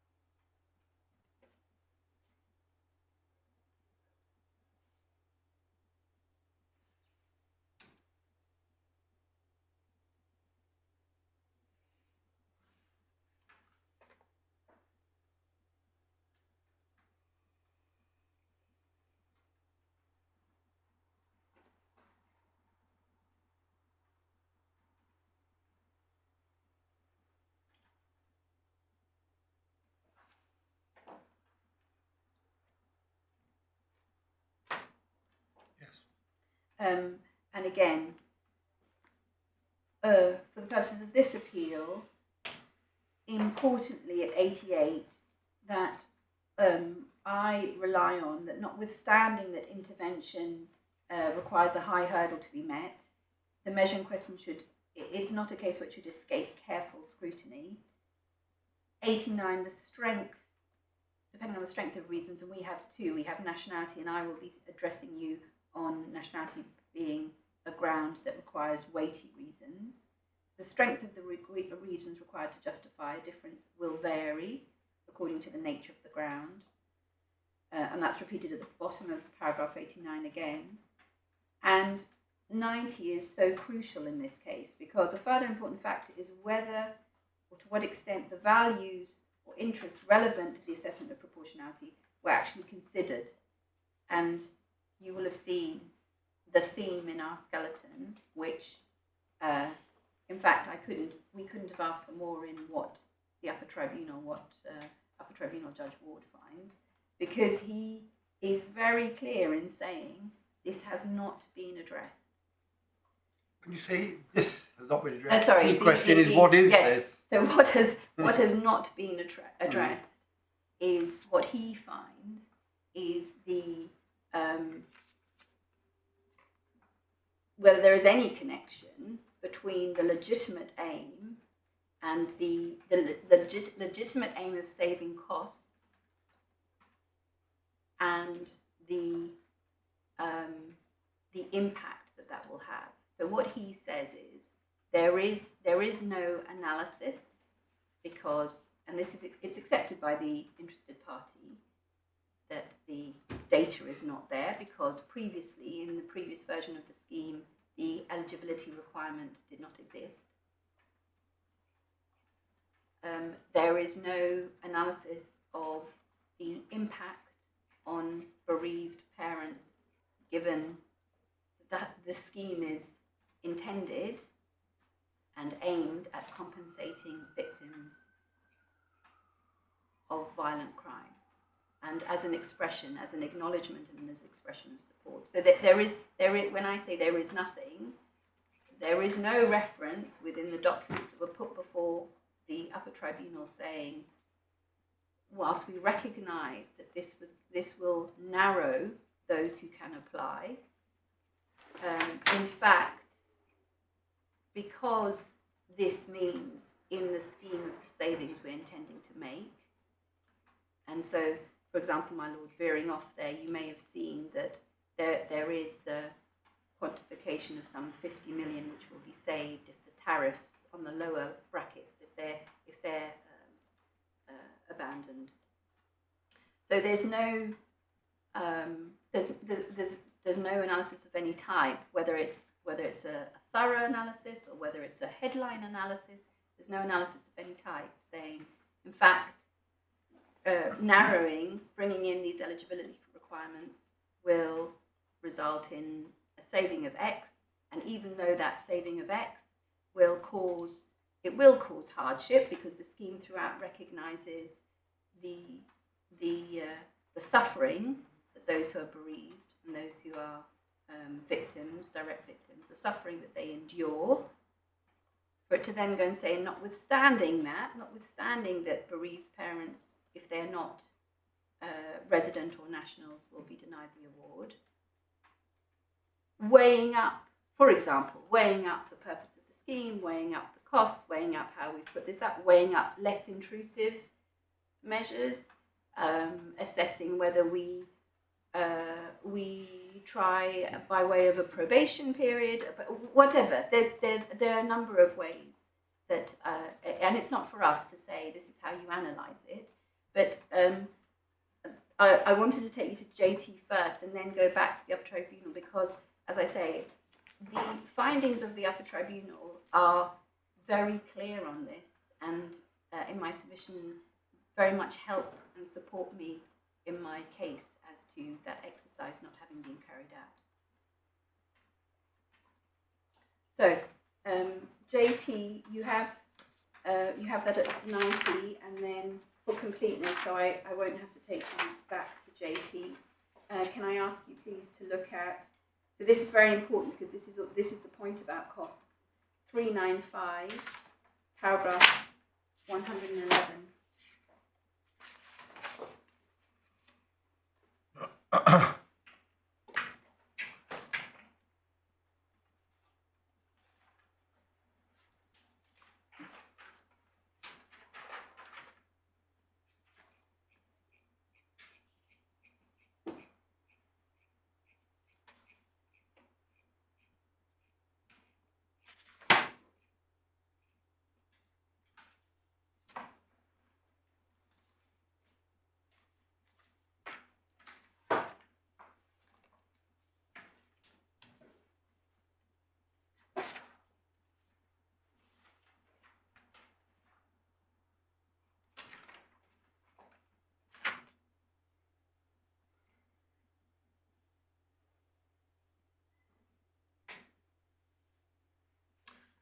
He's not setting a very high bar for the argument, is he? It might be thought those examples are not particularly helpful. But what he is repeating is that the decision based on for social or economic reasons is not completely unconstrained. And what he's also saying, which we've repeated within the skeleton, and that is the case here, is it cannot be a sufficient reason for excluding a category who've suffered injuries as a direct result of violent crimes from a scheme. So we include within that and their loved ones and their closest. The problem is this scheme does exclude lots of people who've suffered from crimes of violence. Everybody who comes Christmas shopping and gets assaulted violently come from abroad, i.e. America, Japan, not an EU state. So it's not the case that this scheme says if you've suffered injury, you will be compensated. It's if you've suffered injury and you reside here ordinarily, or you're one of the relevant nationalities, you will be protected, but not if you're not.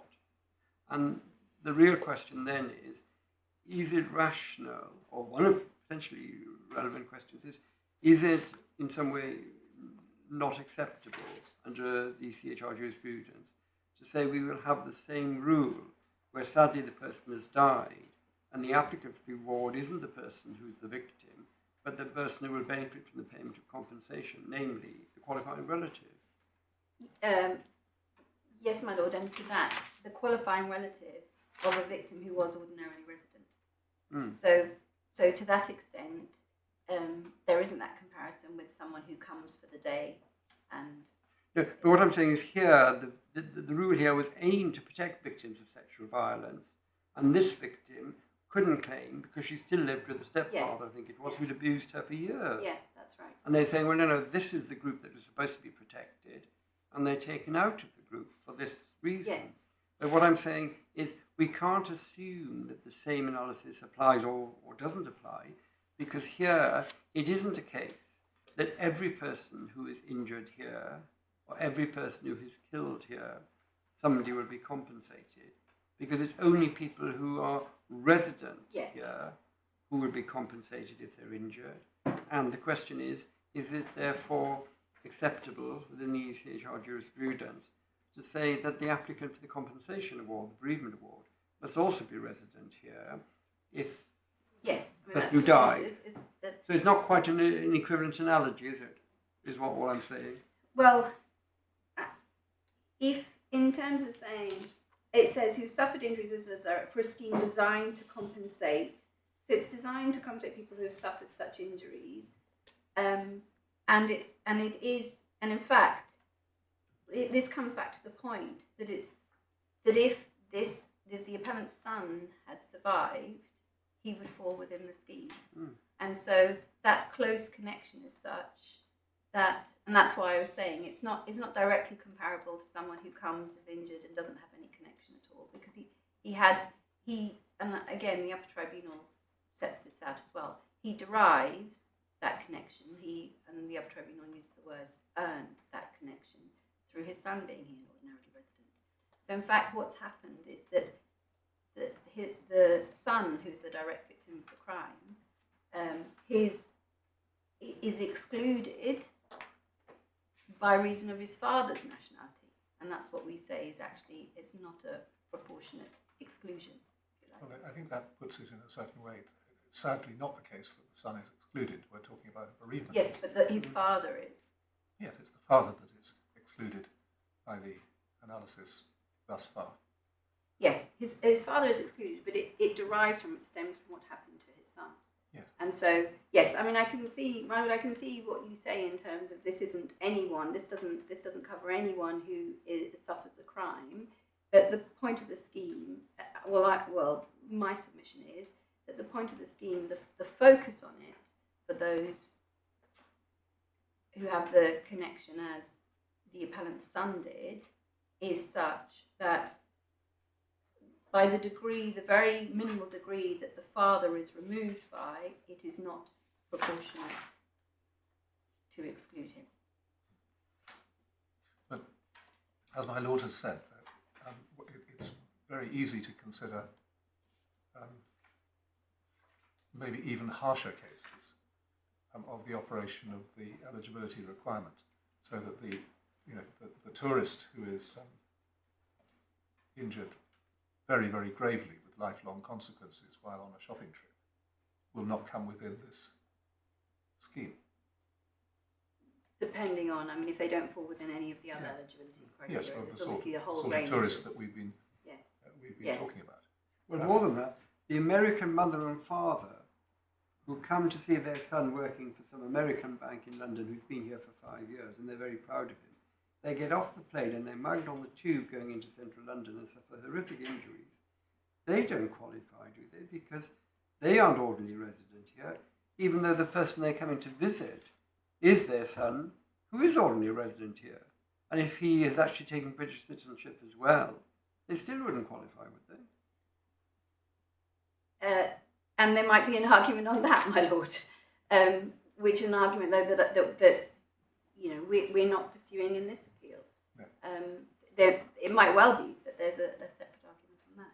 Yes, there are all sorts of sort of happenstance consequences of having any rule at all, unless you say everybody is included. So that, for example, if sadly the couple on the tube, one of them died, then the ordinarily resident son working for the bank would be entitled to a bereavement allowance.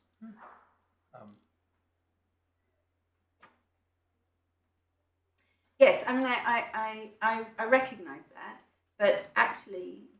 but also what is important to recognise is that in the process by which the court then assesses whether there is a violation, there is the requirement that in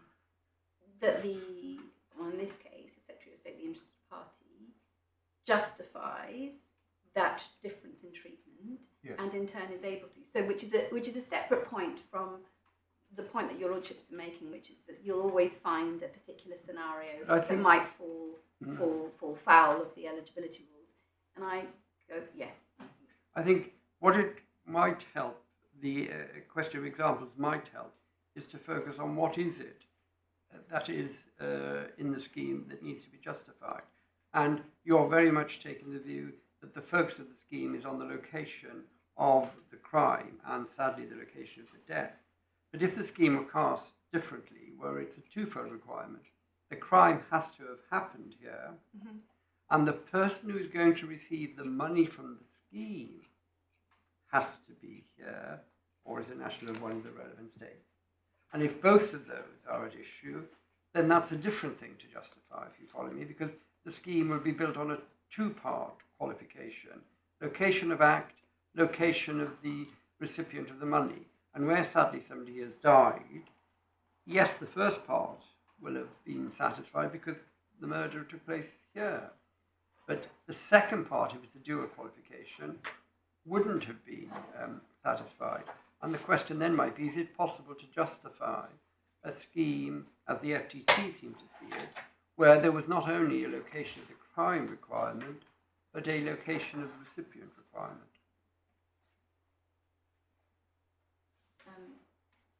Yes, I mean, that's, I suppose all I can say in answer to that is really it just brings me back to the same point that the scheme here is that although the application arises from what happened to the son,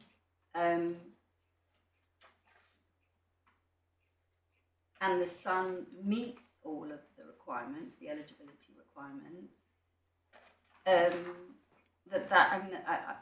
think the point is that actually that has to be what we say should have occurred is that the appellant's father needs to be seen combined with his making the application on the basis of what happened to his son. Yes, I mean, I don't think I can take, I don't think I can take your point. No, that is your case, yes.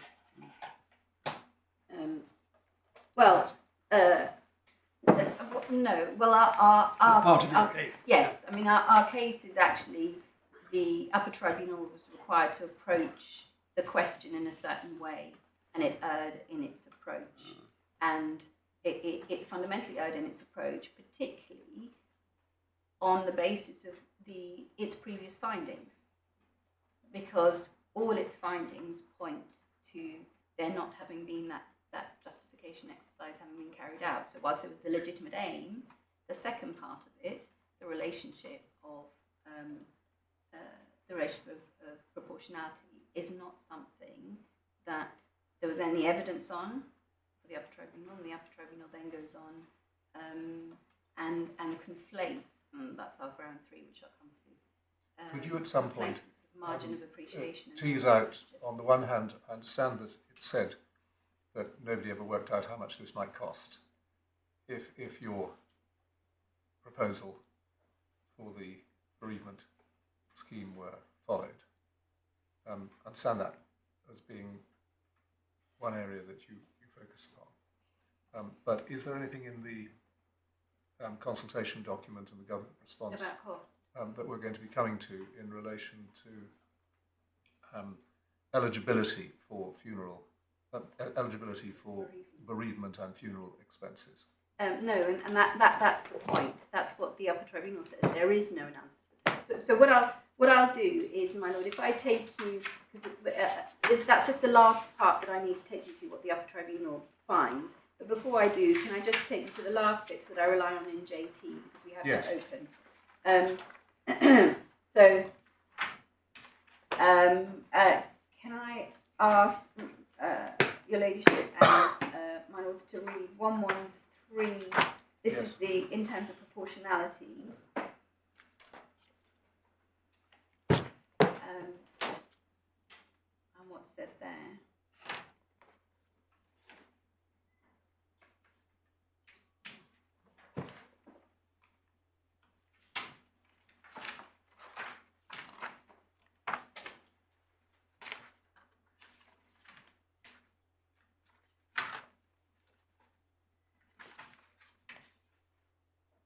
And 114, please.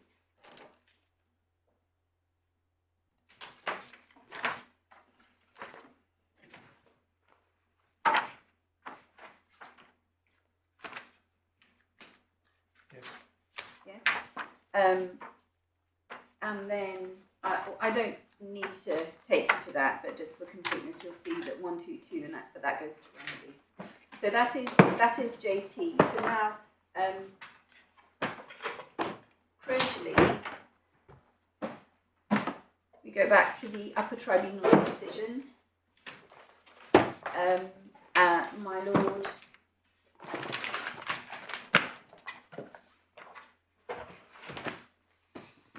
so JT is taken from, and then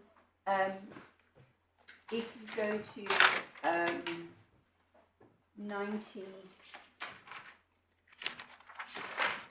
94 and 95,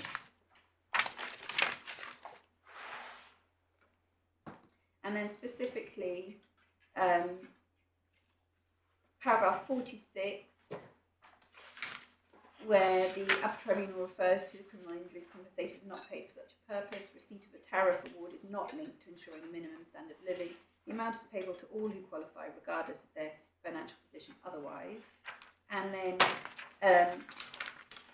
refers at the next to the second hole punch, the penultimate paragraph, to, in my judgment, she's right to do so. The nature of the criminal injuries compensation is further reflected in the fact that previous schemes did not have nationality of residence requirements that compensated victims of crime violence which had occurred in the UK. And then... sorry, I haven't been following where you're reading from. Sorry, my Lord, I'm reading, it's paragraph 47, the second part, on page 95. Yes, thank you. Okay. This is all in the context of whether or not that they're in the appellant's in a materially analogous position. Yes.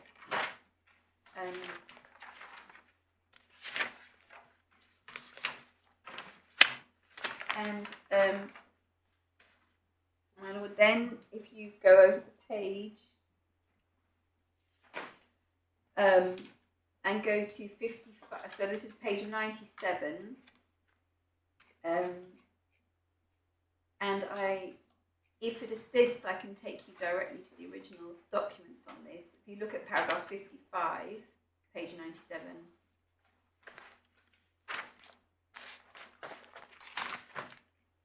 Right, well now, I think I'd like to look at the original document, please. Yes, of course. So that is, you go to the supplementary bundle. Starting with the consultation. Supplementary bundle, which is the consultation, and then if you go to page 16.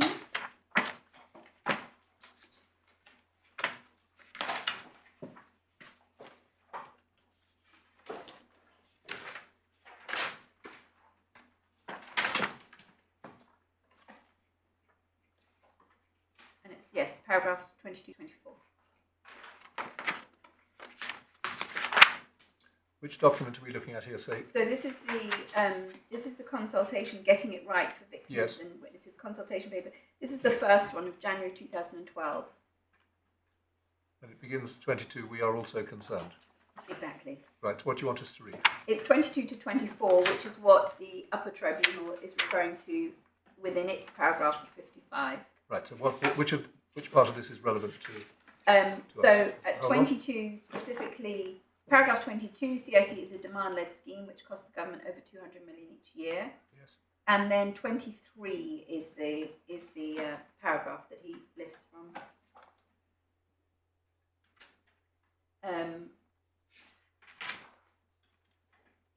And 24.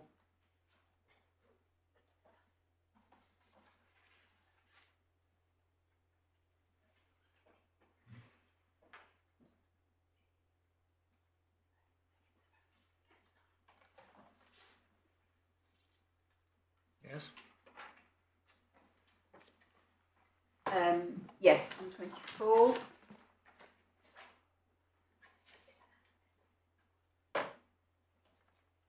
And I think, my Lord, it might be of assistance while you have that document open. Can I ask you to go back a few pages to the foreword, which is at page 4. which talks about the purposes and aims of the scheme. Right, which paragraph? So at page 4, it talks about so at the beginning, support for victims of crime is fundamental, and then the third paragraph about victims needing sympathetic and timely support. Then the penultimate paragraph speaks to how this consultation has come about because of the serious financial difficulty. And this is what then leads to removing the minor injury tariffs. And then importantly,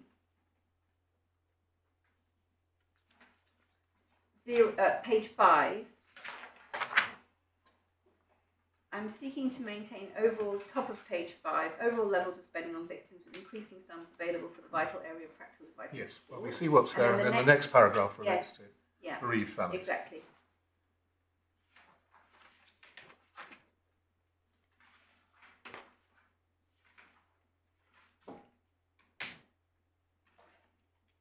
And then if you look at bereavement is referred to at the bottom of page 9.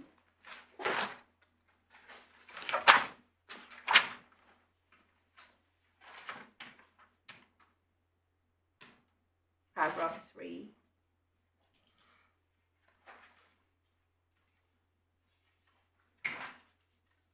And then can I ask you to mark, again, because this goes to the purpose and the aim of the scheme and the principles underpinning the reforms, page 11.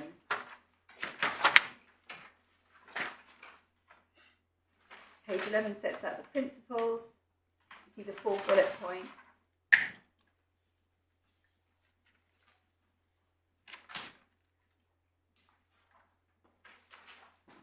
And then, my So lord, the 4th bullet point. the 4 bullet points are there The on 4 the, bullet points, okay. the reforms, and then Right. the priorities to be given over the page 12, victims of serious crime, murder, manslaughter. And that's in the box, the first bullet point. Yes.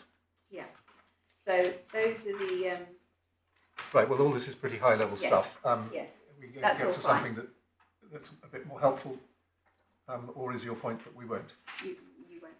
So this is why I go back to the Upper Tribunal decision now, my lord.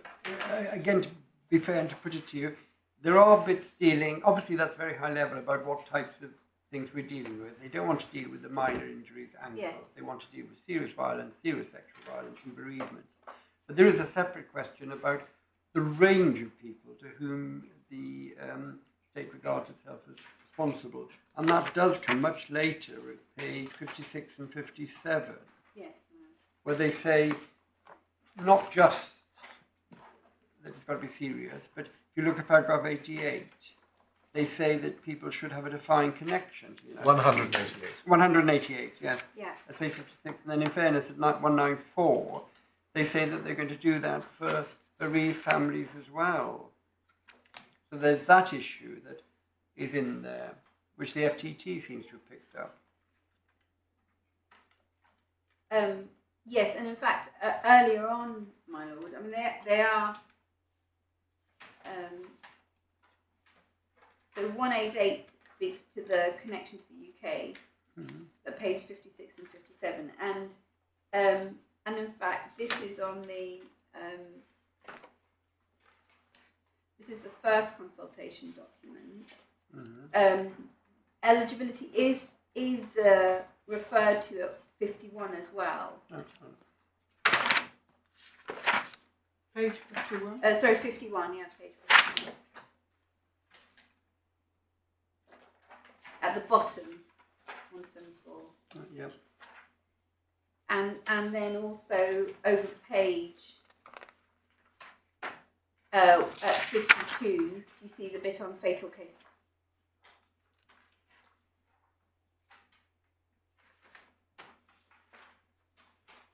Yep.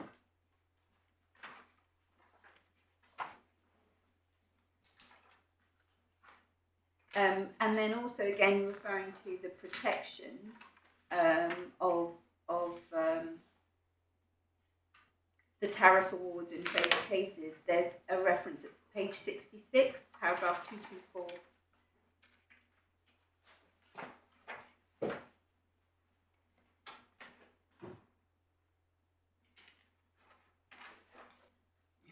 Which does talk about the payments to be protected. Yes, but not for. I mean, does the paragraph say even if you're not resident, we're going to protect it, or is it to be read on the basis that, given we've said it's going to be restricted to those with a residence connection, it's the protection for those people that's going to be held? Well, that's not clear, is it? It is not. I mean, it doesn't say that. It doesn't say. I mean, it talks about giving priority to the bereavement awards, and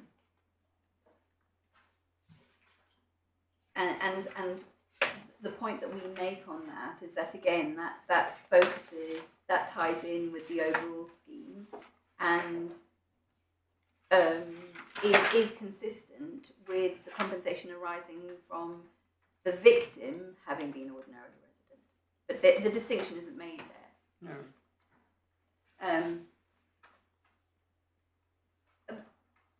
But a much more overriding point is made there, which is to protect. The focus is there to protect, and what the priority categories are. And then you have that. Did I take you to? Well, I understood that to be protected at their current level. I understood that as saying we're not going to cut it. But I might have misread 224. We believe it is right as an expression of public sympathy that these payments be protected at their current level. I thought that was all about the level of tariffs.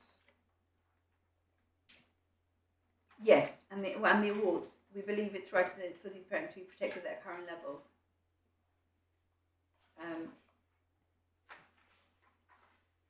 There is, Michael, there is another reference on this, which is at fatal cases at 242, the bottom of 71 going up to 72.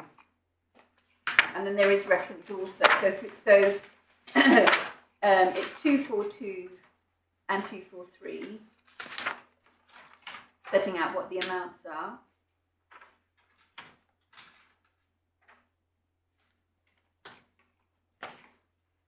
And then in that first consultation, there is also reference to the funeral expenses. That's at 74. Page 74, paragraph 256. So I'm just looking at 243 and 244. It talks about qualifying applicants, but I don't think it's dealing with this. So which page? 243, and then you wanted us to look at 254. So yes, you're right. 243 and 244. We propose to protect current and continue to make payments to the same qualifying applicants.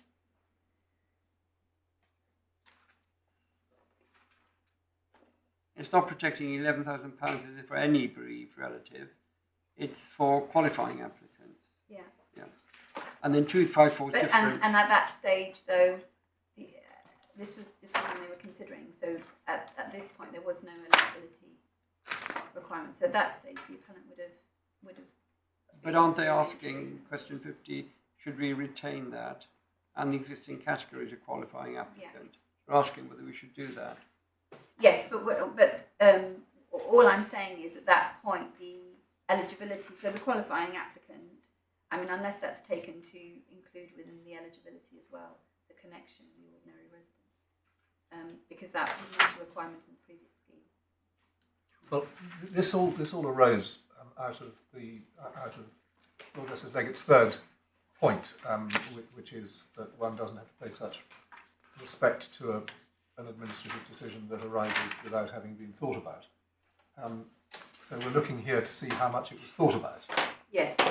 And we've now got question 50, which shows that it was, at least in a broad sense, under contemplation in relation to eligibility requirements. Yes. So if I can, I'm sorry, 1 minute.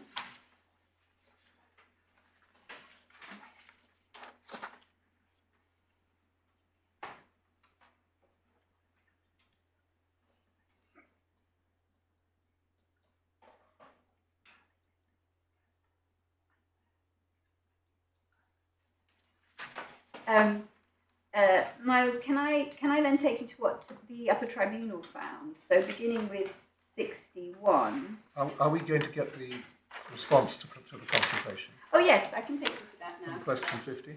Yes, that's if you Tab like to- 2, if for those Yes. who have tabs. Yeah.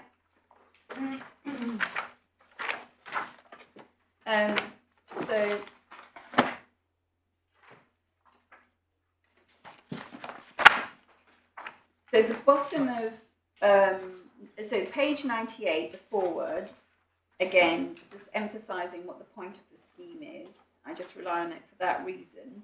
The second part, the scheme I've laid before Parliament will ensure that where payments are made, they are to blameless victims of serious crime who fully cooperate with the justice and to close bereaved relatives of victims who lose their lives as a result of violent crime. And then the principles are laid out, and just for your reference, they're at page 103.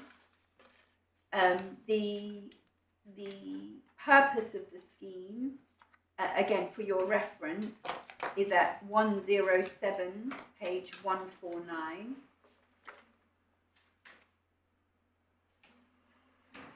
And then, my lord, on eligibility, because the decision was then made to abandon the 6-month rule.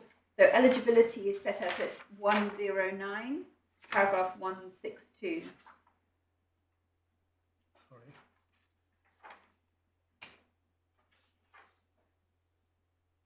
Page 109, paragraph 162. That's right, my lord, yeah.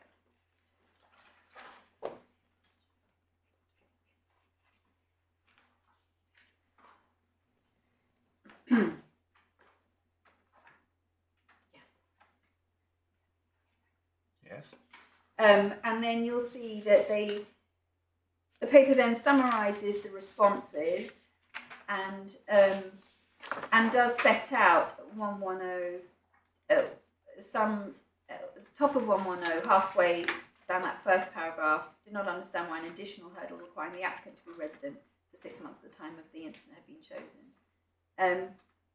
There's a reference there, and then the conclusion is at 169, the bottom of the page of 110.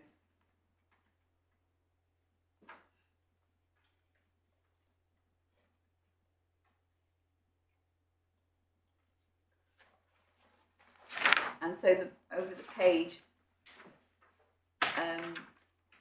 sets out, Yes. And then on fatal cases, my lord, you want page 119. Yes. I can ask you to turn that up.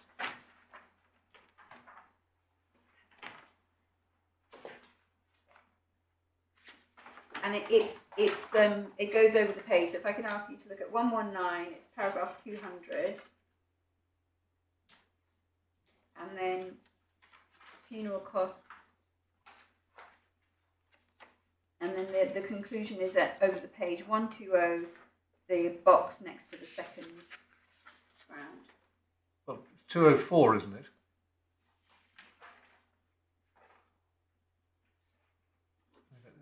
I'm not yet sure as what is meant by eligibility to receive a bereavement award. That's the relevant group of people, the parents and so on, rather than others, isn't it? I think that's right, yeah. There doesn't seem to be anything specific. The answer to question 35 deals with residents generally, but there doesn't seem to be a specific analysis of the responses to question 50, retaining the existing categories of qualifying applicants in terms of those resident in the UK versus outside. It seems to be looking at the family members, but it's not entirely clear, is it? No, I because it think- says to extent. Well, the way 201 is expressed, talking about siblings, I think it may be responding to that. Yes. Because the eligibility only covers the parents and the spouses and civil partners. It doesn't cover brothers and sisters. All right, so unless we're shown otherwise, we can go forward on the basis that when eligibility for bereavement awards was being considered, it was considered in the context of the breadth of the class of family members that might be considered to qualify. That so far we haven't yet hit upon anything that has anything to do with the national or residential qualification for bereavement payments. That's not right. Question 35, at page 141, dealt with residence in relation to the question that was asked following residence for the victim and residence for the parent, paragraphs 188 and 194. It was that question, I think, coming earlier. Oh, the general, rather, sorry, that's not quite right. It's not paragraph 188. It's the general question of eligibility being limited to connection. And in that connection, the original Yes, it is, sorry. document made a reference to the residence requirement for Yeah. bereavement. If one looks at page 57, you'll see paragraph 194, 57 in question 35. I'm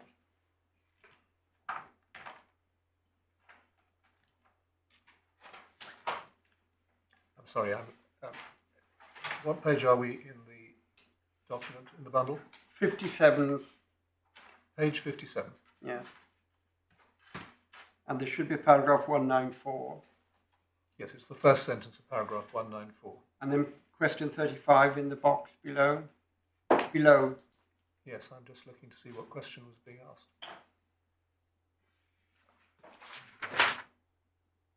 The question's put generally, but comments before it. Yep. refer to brief. Thank you. And then when you get to the response does not, I think, spell out bereaved families as in a separate position. Is that fair?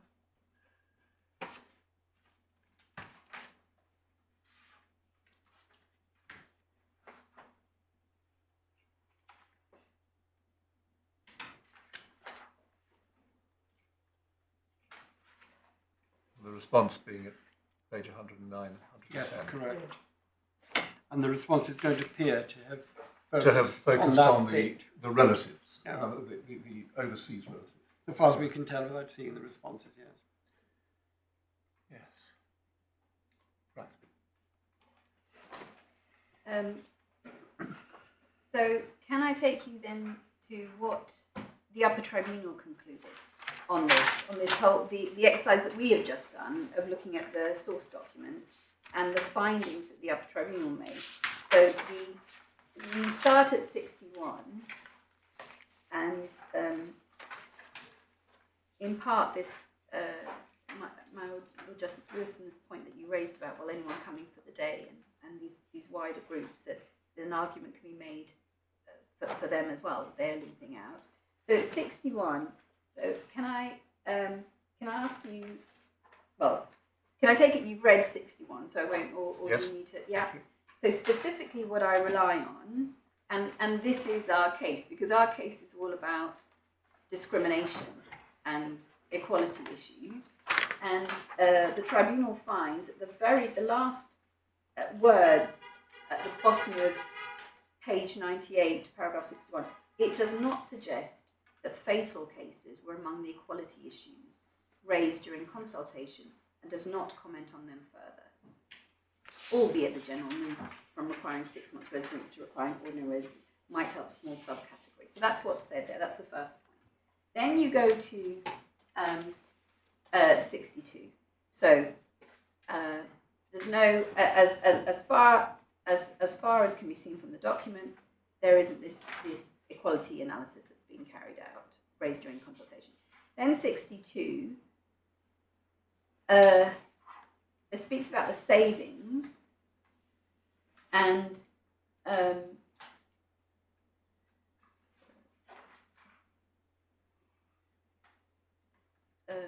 sorry, not 62, it's 70.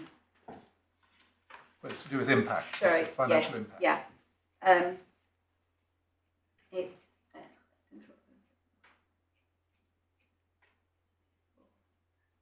yes, this talks about the general impact, and importantly there, yes, that's the bit that I wanted to take you to. the excerpt, as there are currently no requirements, and this was accepted, there are no requirements relating to residents in the scheme. No information is held that could be used for an estimate. That's the next part.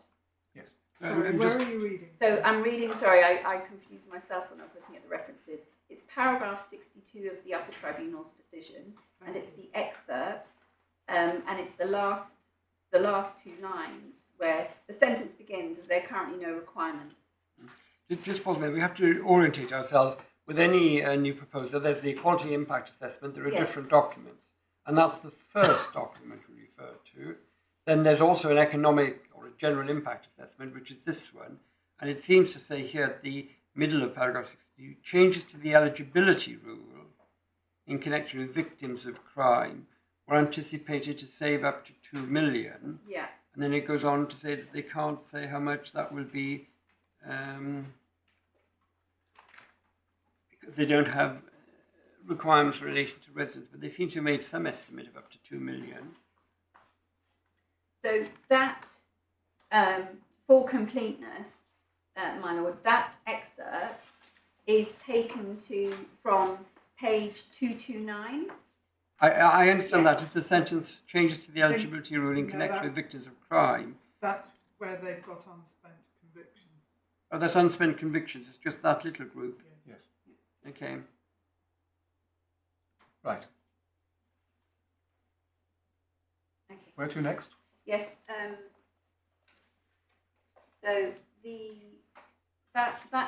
that's what's set out there, that the information isn't there, and then there is, and this at 63 you see there the data set out, and specifically it's the 17 refusals. So that cross references, if you need it.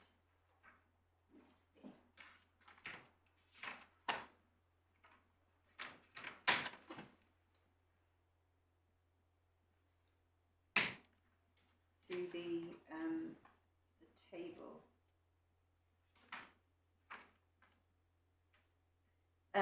That cross references to 234 and 235 of the core bundle. Thank you.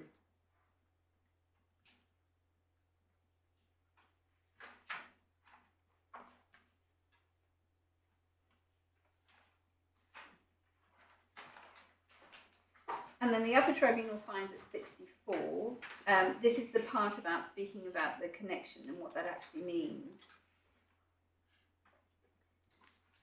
And the Upper Tribunal finds that it concerns an attempt to save costs. That's essentially what it comes down to. And then asks itself, can this be justified? That's the end of 64.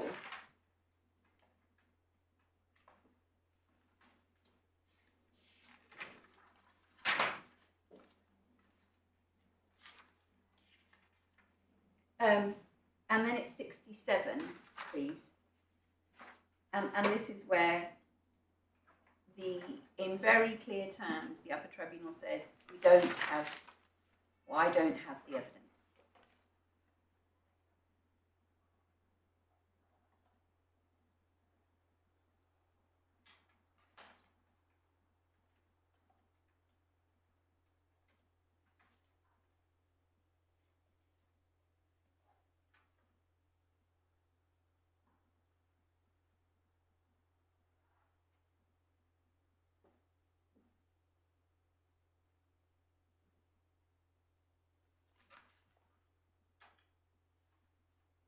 Yes.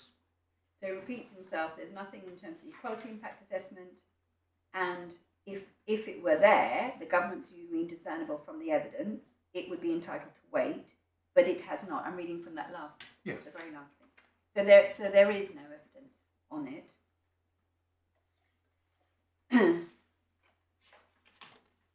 And then following on from that, the tribunal then sets out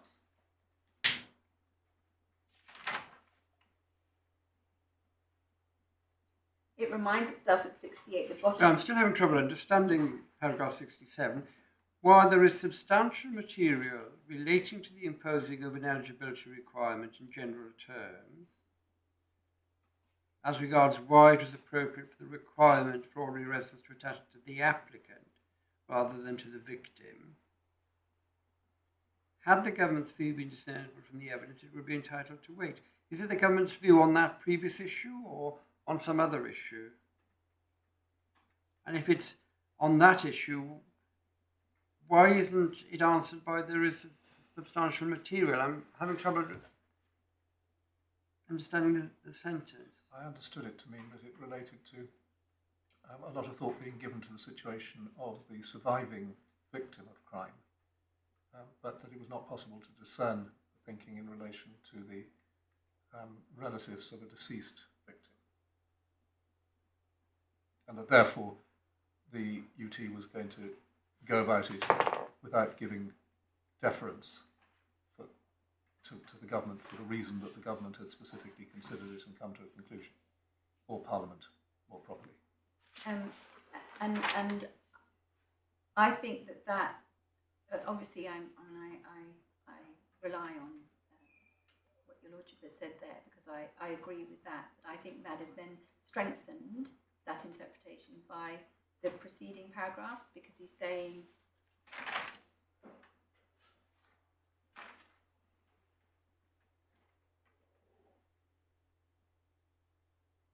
so, yeah, 65 and 66.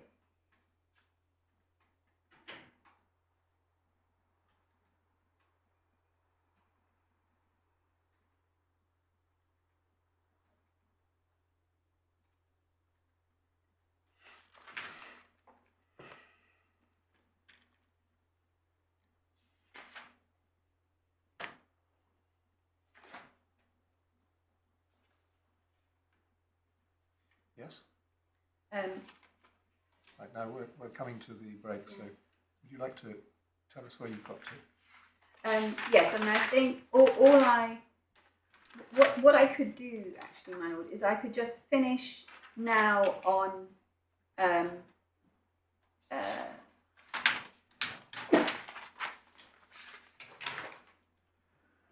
paragraph 88, and then just very briefly just take you to that, and then when we come back, then address you on the grounds. Right, so you can finish the UT and then address us on the grounds after the adjournment. Is that what you're suggesting? Yes, I mean it's 1 o'clock now, so maybe if I finish now, no, then maybe that's a better I think thing. you stop now. So, yeah. Thank you. Would you also give us your more considered thoughts in relation to the funeral payment when we Yes. return at 2 o'clock, and we'll also by that time be able to thank you for the application document which is going to be sent to us. Yes, my lord. Thank you.